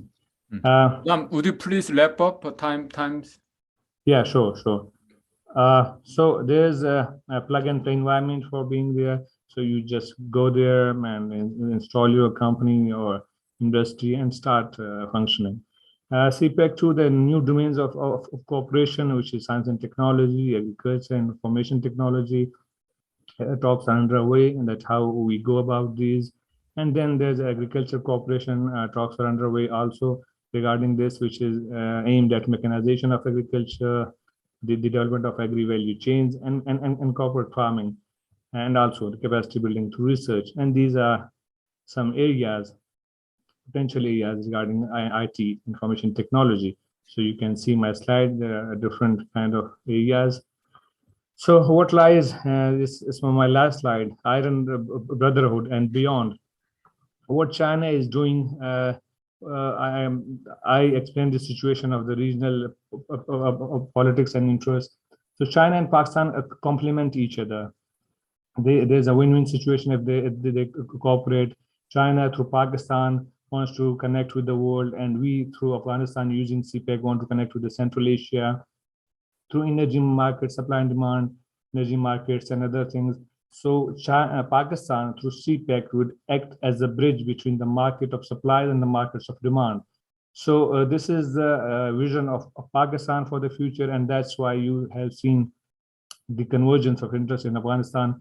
We want sustainable peace in Afghanistan so that we can tap the potential of regional economics and beyond. So all is this from my side. Hope it made sense. Thank you very much. Thank you, Saddam, for your talk. So given that Pakistan is one of the most strong ally of China in the region, so we see more the promising view on the BRIs. Okay, thank you. Now let's move to last speaker from region, from India. Okay. Thank you, Chair.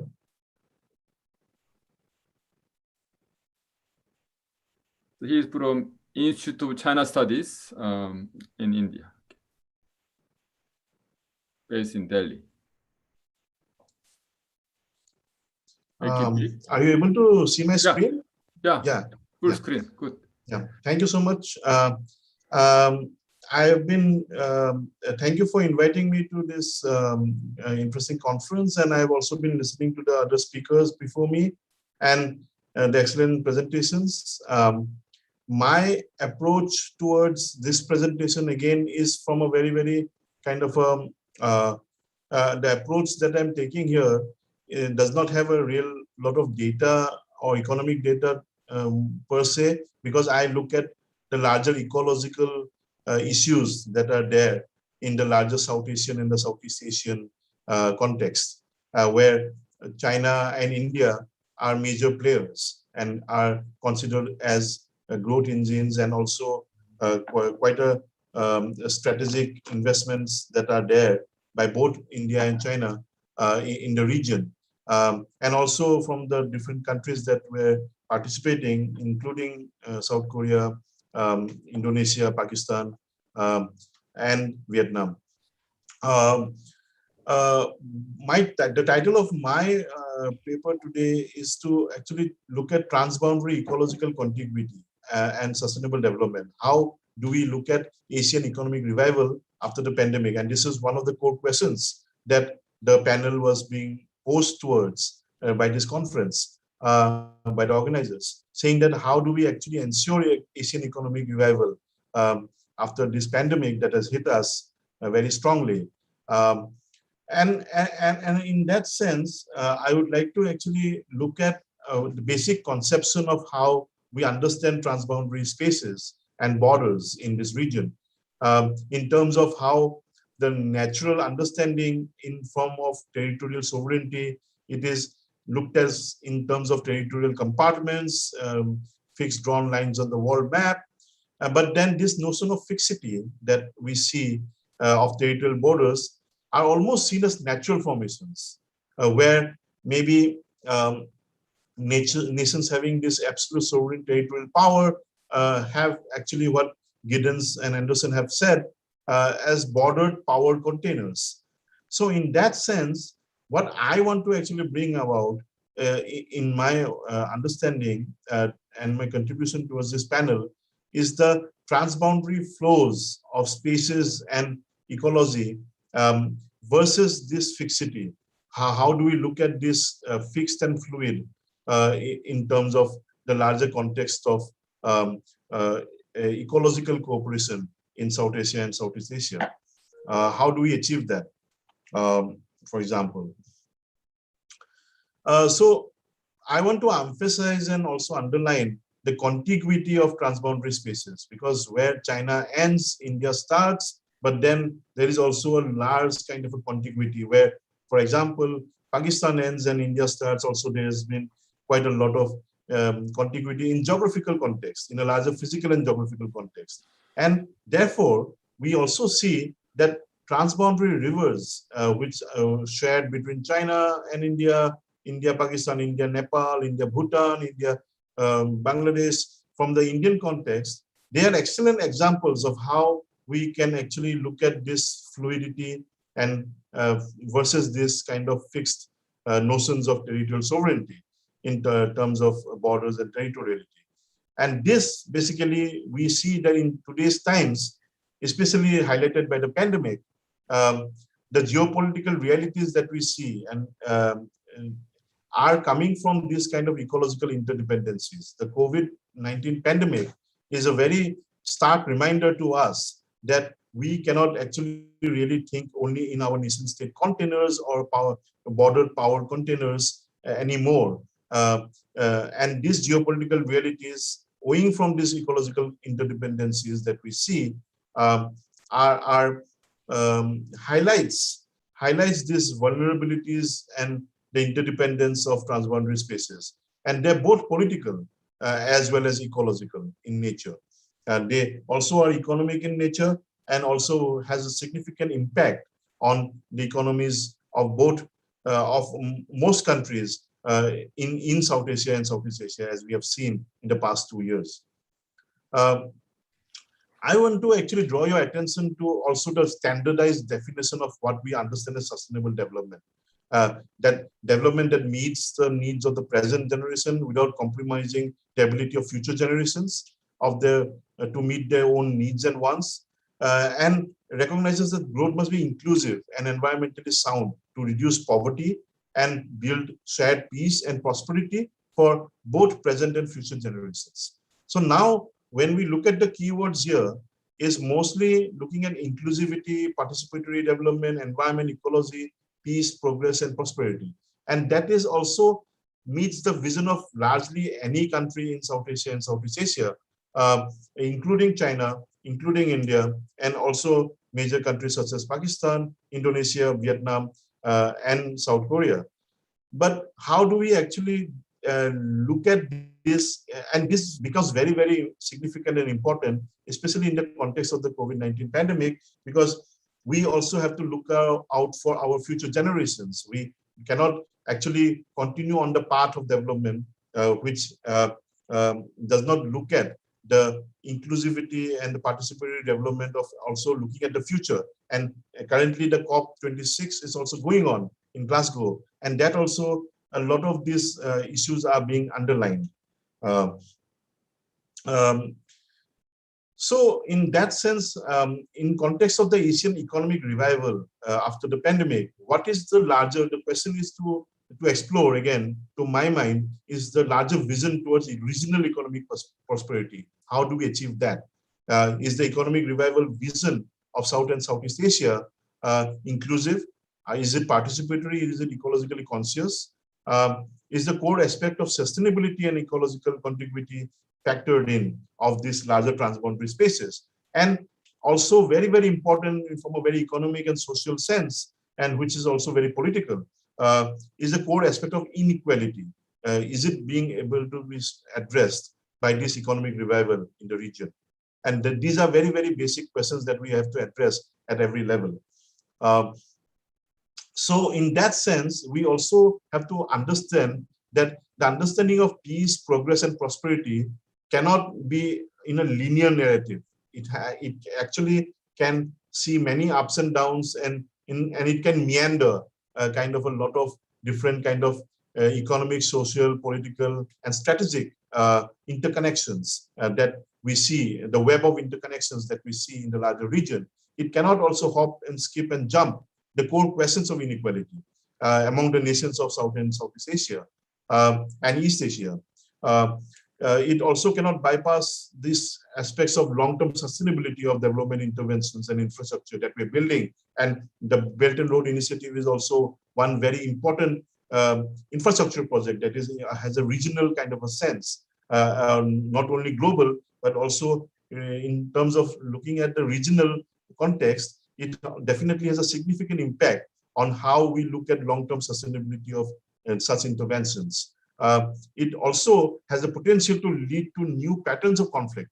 And if questions of this inequality and sustainability are thus neglected, in the sense that earlier speakers also have spoken about, in terms of how if we do not have this kind of economic recovery happening on a sustainable basis in the coming times, it will also be difficult to repay the loans that are coming through the Belt and Road Initiative. So in that sense, that is one example of how it can also lead to new patterns of conflict, new patterns of differential engagement that can happen in the region.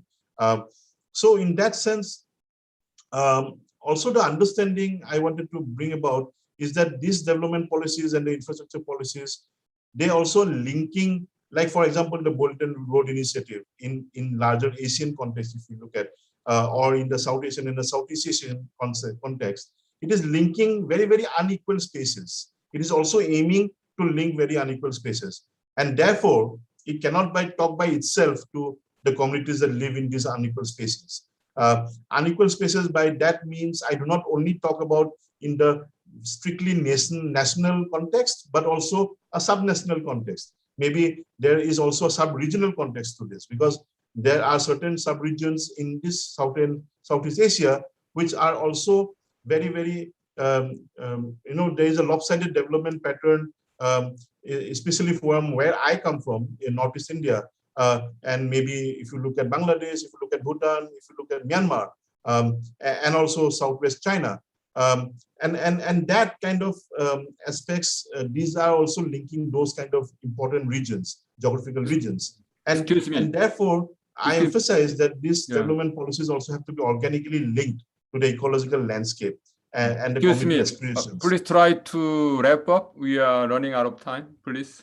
Yes. Okay. Yeah.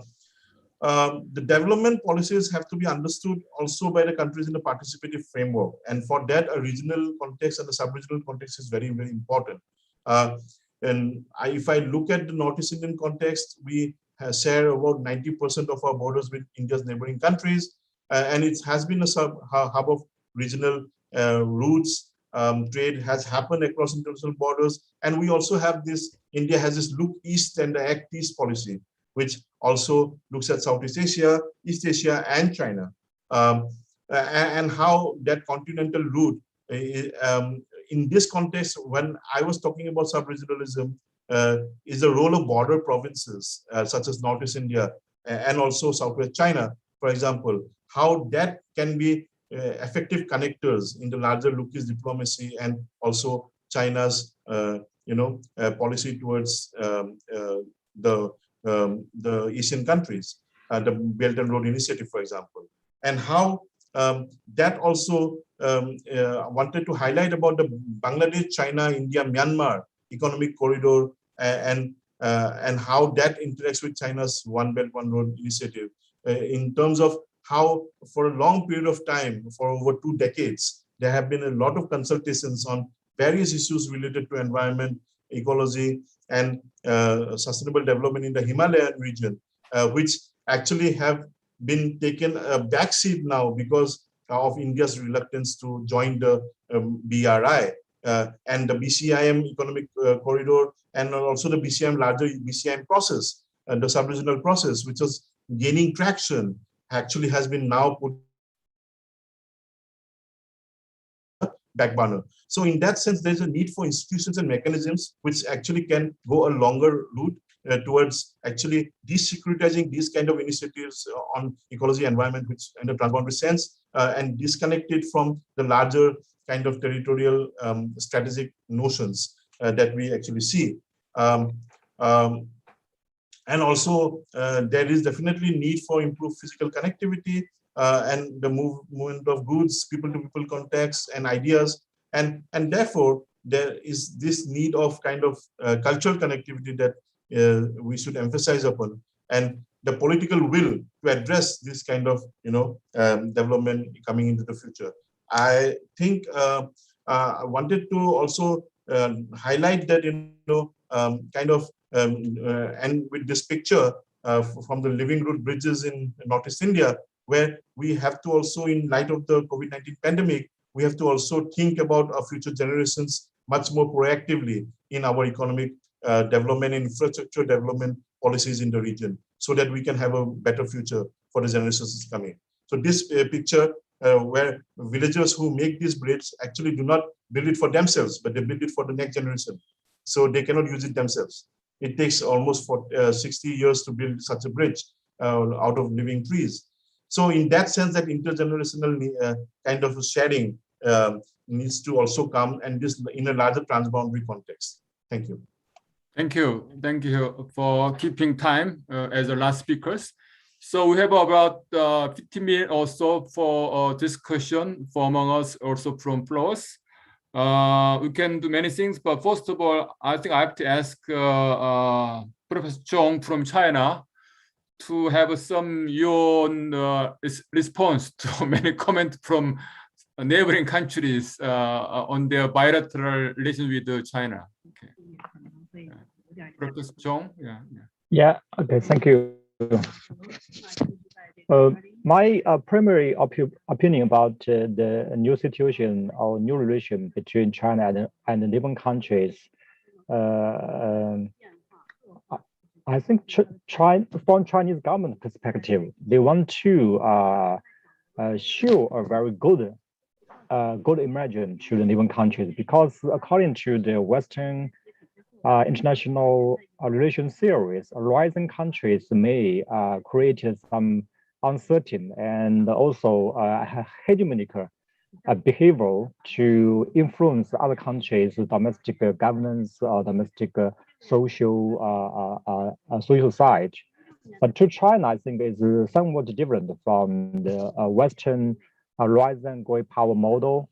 We keep patience and very carefully to deal with the relation with the neighboring countries. It's not only from the historical memory, because many neighboring countries has not so good memory about China's behavior in history. So China, I think, take a very carefully view to his historical legacy to neighboring countries. And the second kind of things Chinese government want to express to neighboring countries is economic development or interdependence is a very good thing to stabilize the relation between with other countries. If economic interdependence is not a very positive force to compel China to accept the neighboring countries' suggestion, then China will use force to persuade the domestic audience that China want to become strong and more strong. Then we can persuade the domestic level negative forces to tell them how to establish a positive relation with outside world is very important to keep China growing faster and stable, and let Chinese people have a very bad life, such as 15 years later, we per capita GDP reach $20,000 US. That is a new slogan, I think, for Chinese government to persuade our domestic audience to a rising power may create the problem. Yeah, because many Chinese youngers, they believe a rising China will definitely to create a very positive impact to neighboring countries. But actually, we know the situation is very complexity, because the neighboring countries are afraid of the rising China in somewhat aspect and in some issue areas. So to Chinese government, I think they need to take more carefully to historical legacy and to make a very clear distinguish difference with the Western kind of great power. Yeah. Thank you. Professor Chung. In general, as an economist, I believe that duopoly or G2 regime is better than monopoly of G1. But we hope that G2 doesn't fight too much. Otherwise, there will be no peace in neighboring Asia. That's my one principle. But anyway, let's have a mutual interaction, question, comment each other's.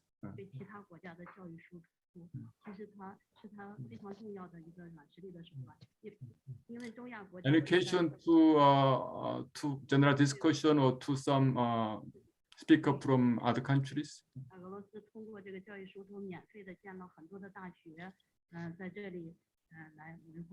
Maybe I can start with by asking Dr. Yuntai Lee about BRI, because I think I guess you also already look at the BRI quite deeply. So from your view, from your examinations on BRI, what is what are the most challenging issues, especially that make BRI in several countries are not really delivering the successful result, successful outcome at the moment. So what are the underlying issues? Is it economical or political, more on the political issues? Okay, thank you for the good questions. How do I say, as an economist, it's very, very hard to judge just one sentence and one word about BRI. BRI is such a big one, really, so very difficult to judge it in a word. And the West mainly point out the problem, and while China mainly highlight the good point of BRI. Just I'd like to say, BRI, many BRI projects, in many projects, so problems can occur and have occurred in some projects. As I said, and maybe Dr. No, poor quality, corruptions, and lack of public surveillance, and community publication, and opaque loans and physical problems. Maybe I believe that China is always aware of it. It is known and it is working to supplement it. But I think it's questionable how effective such Chinese complement is working. And I think China cannot do it alone, because many of these problems originated from the nature of Chinese companies' construction behavior. Actually, China became a G2 in the world, but China still a kind of developing countries. The GDP per capita is around 10,000 US$. So their companies' behaviors and construction things is very like developing countries, as they have done in mainland China. So they do not get used to some kind of global standard. So, but they try to BRI project in the world, and they say they improve the Eurasia and the world better. So from now on, they need to maintain the global standard about BRI project. Is a good way for BRI. And maybe Korean can help in that aspect. Okay, thank you for the question. But for me, the problem mentioned for China BRI, such as possibility of corruption or lack of transparency or worry about political influence, it's not just for China, but all other Western the foreign aid has similar problems. So it's not unique to Chinese problem. But I was somewhat surprised to know that the Chinese loan sometimes not that low interest rate, but somewhat high interest rate as talked by Indonesia and so on. So that's where China should improve. And it's okay to focus more on infrastructure, because that's what needed in Asia, rather than capability or some intangible know-how, so on. The infrastructure is more badly needed in Asian countries. Yeah. That's why China BRI could be different from Western style aid, focusing on some intangibles or foreign technical assistance and so on. Yeah, on that interest rate, actually, most of Chinese project has like 2% interest rate higher, 2% higher than the market interest rate. So it's not really an ODI in terms of the development, the ODA in terms of development assistance, because the loan is also quite high, even from the market standard. That's somewhat surprising to know that. Yeah. Any other views, comment? I have some comment. Yeah, from Vietnam. Yes. Yeah, I share very much with the view by Mr. Lee that corporate behavior is a kind of negative perception for Chinese investment, that maybe that is not being driven by the central government of China, but maybe because of behavior of corporation or enterprise, that they had do their business very badly. So, okay, I'm sorry to say that maybe somehow a cheating or somehow some very, very bad behavior. So I think it's very good that we need to have a kind of regional or multinational institution to oversee on this issue in these words, that which the Chinese companies should promote it to international standard of investment. Otherwise, the quality of investment in some projects is very poor. So it creates a kind of a public, very negative public sentiment in many countries. So in Vietnam as well. Yeah.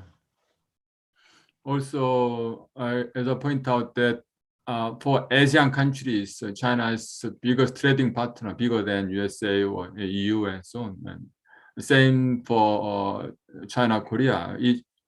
For Korea, China is biggest trading partner. So it is very important for Asian community to manage well this intra-Asia trade. That's the most important thing. Okay, yeah. We need a more fair and transparent rule governing our international cooperation, trade, investment. Okay.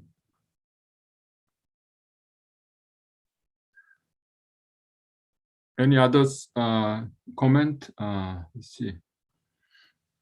At the moment, as indicated by Indonesia, we see great potential for China to provide help in supply of vaccine. That's what urgently needed in Asia to recover from pandemic. Right? So we appreciate China's willingness to provide vaccine supply to more Asian countries. Right? Yes, for sure. Although it is done under procurement agreements, meaning that we need to pay majority of the vaccine dosage that we receive, but it is much better than the promise of vaccine charity that never really come. Oh, I see. May I have a question? Sure. Yeah, I would like to ask as a presenter from the Indonesia and Pakistan that this is every project funded by the BRI in your country is going very well.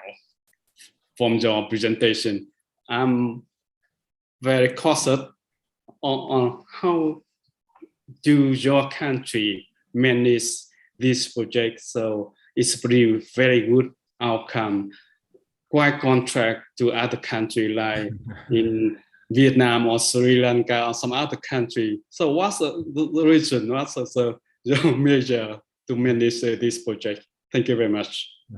Yeah. Saddam, please respond. Yeah, thank you very much for your question. In last 2-3 years, the prototype of our system has shifted from security to geoeconomics. So I guess that's the driving force.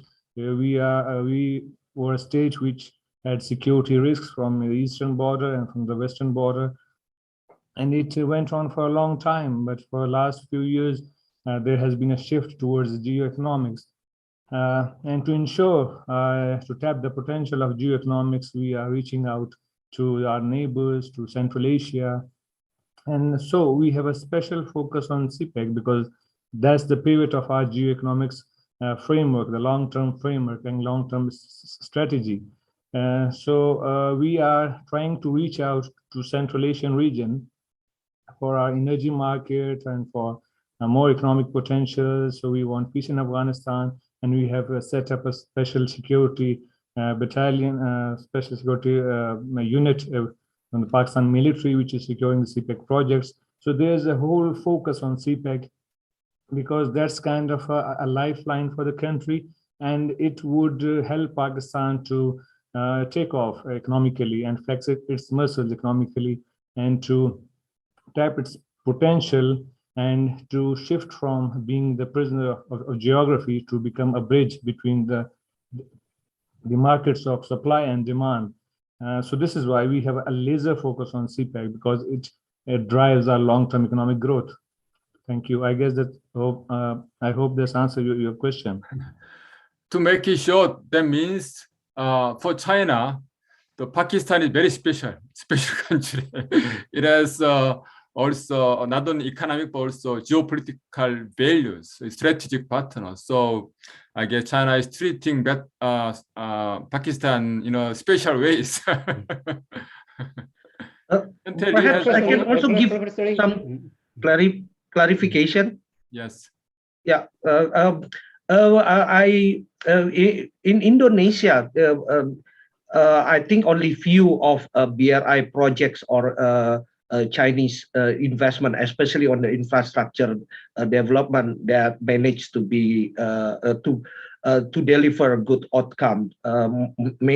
Most of them are still under construction, being delayed for several years, and some also already had problems in financing because Indonesia basically also joined DRI formally after like 5 years since its inception, because Indonesia would like to have had a very intensive negotiations on the schemes and the mechanisms of BRI projects in Indonesia.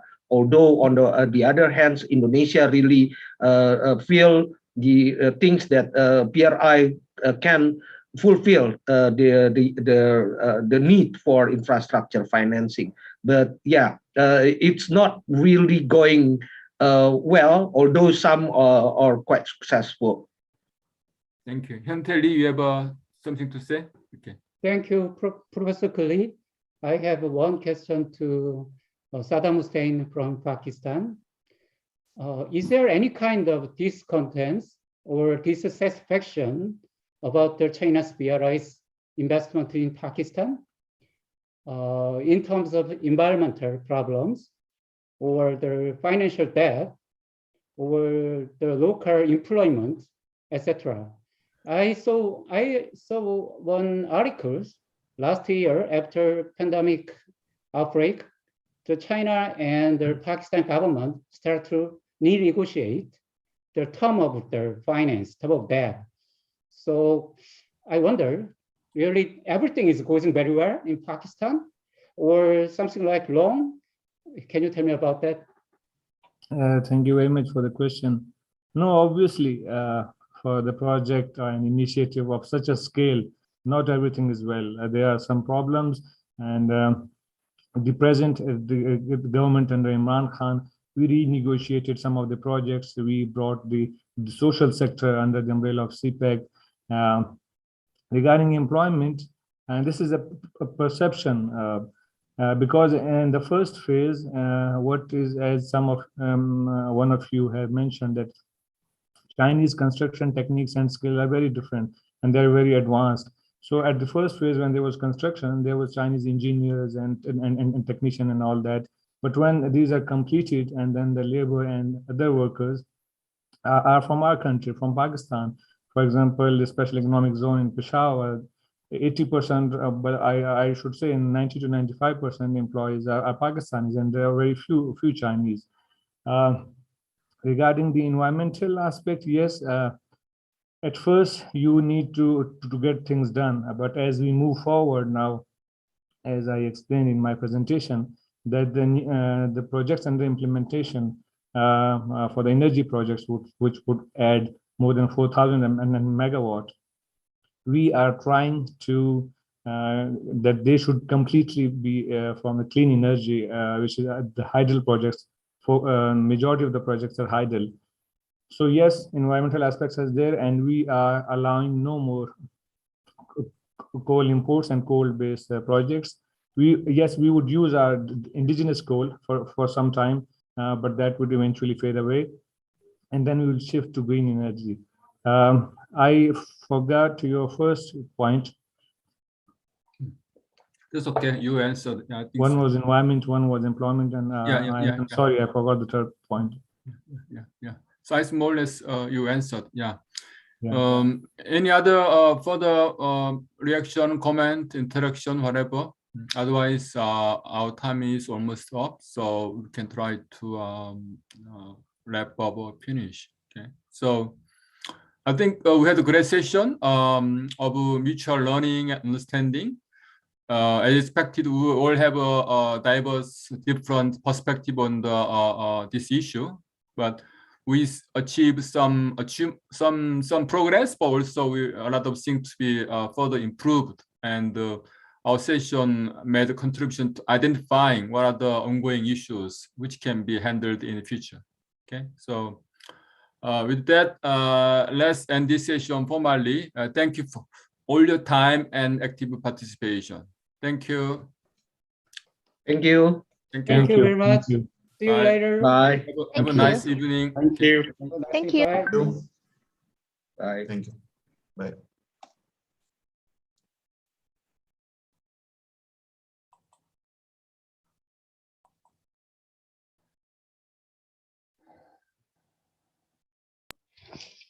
다시 이제? 네, 감사합니다. 오늘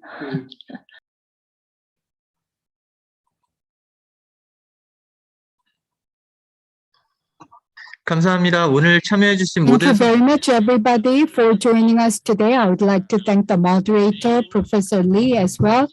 So tomorrow we will resume at 1 o'clock for the third session. And then at 4 o'clock, we're going to have the plenary session. And I hope you can continue to join us tomorrow. Look forward to your continued interest and support, especially the fourth session, the plenary session, is going to be a wrap-up session.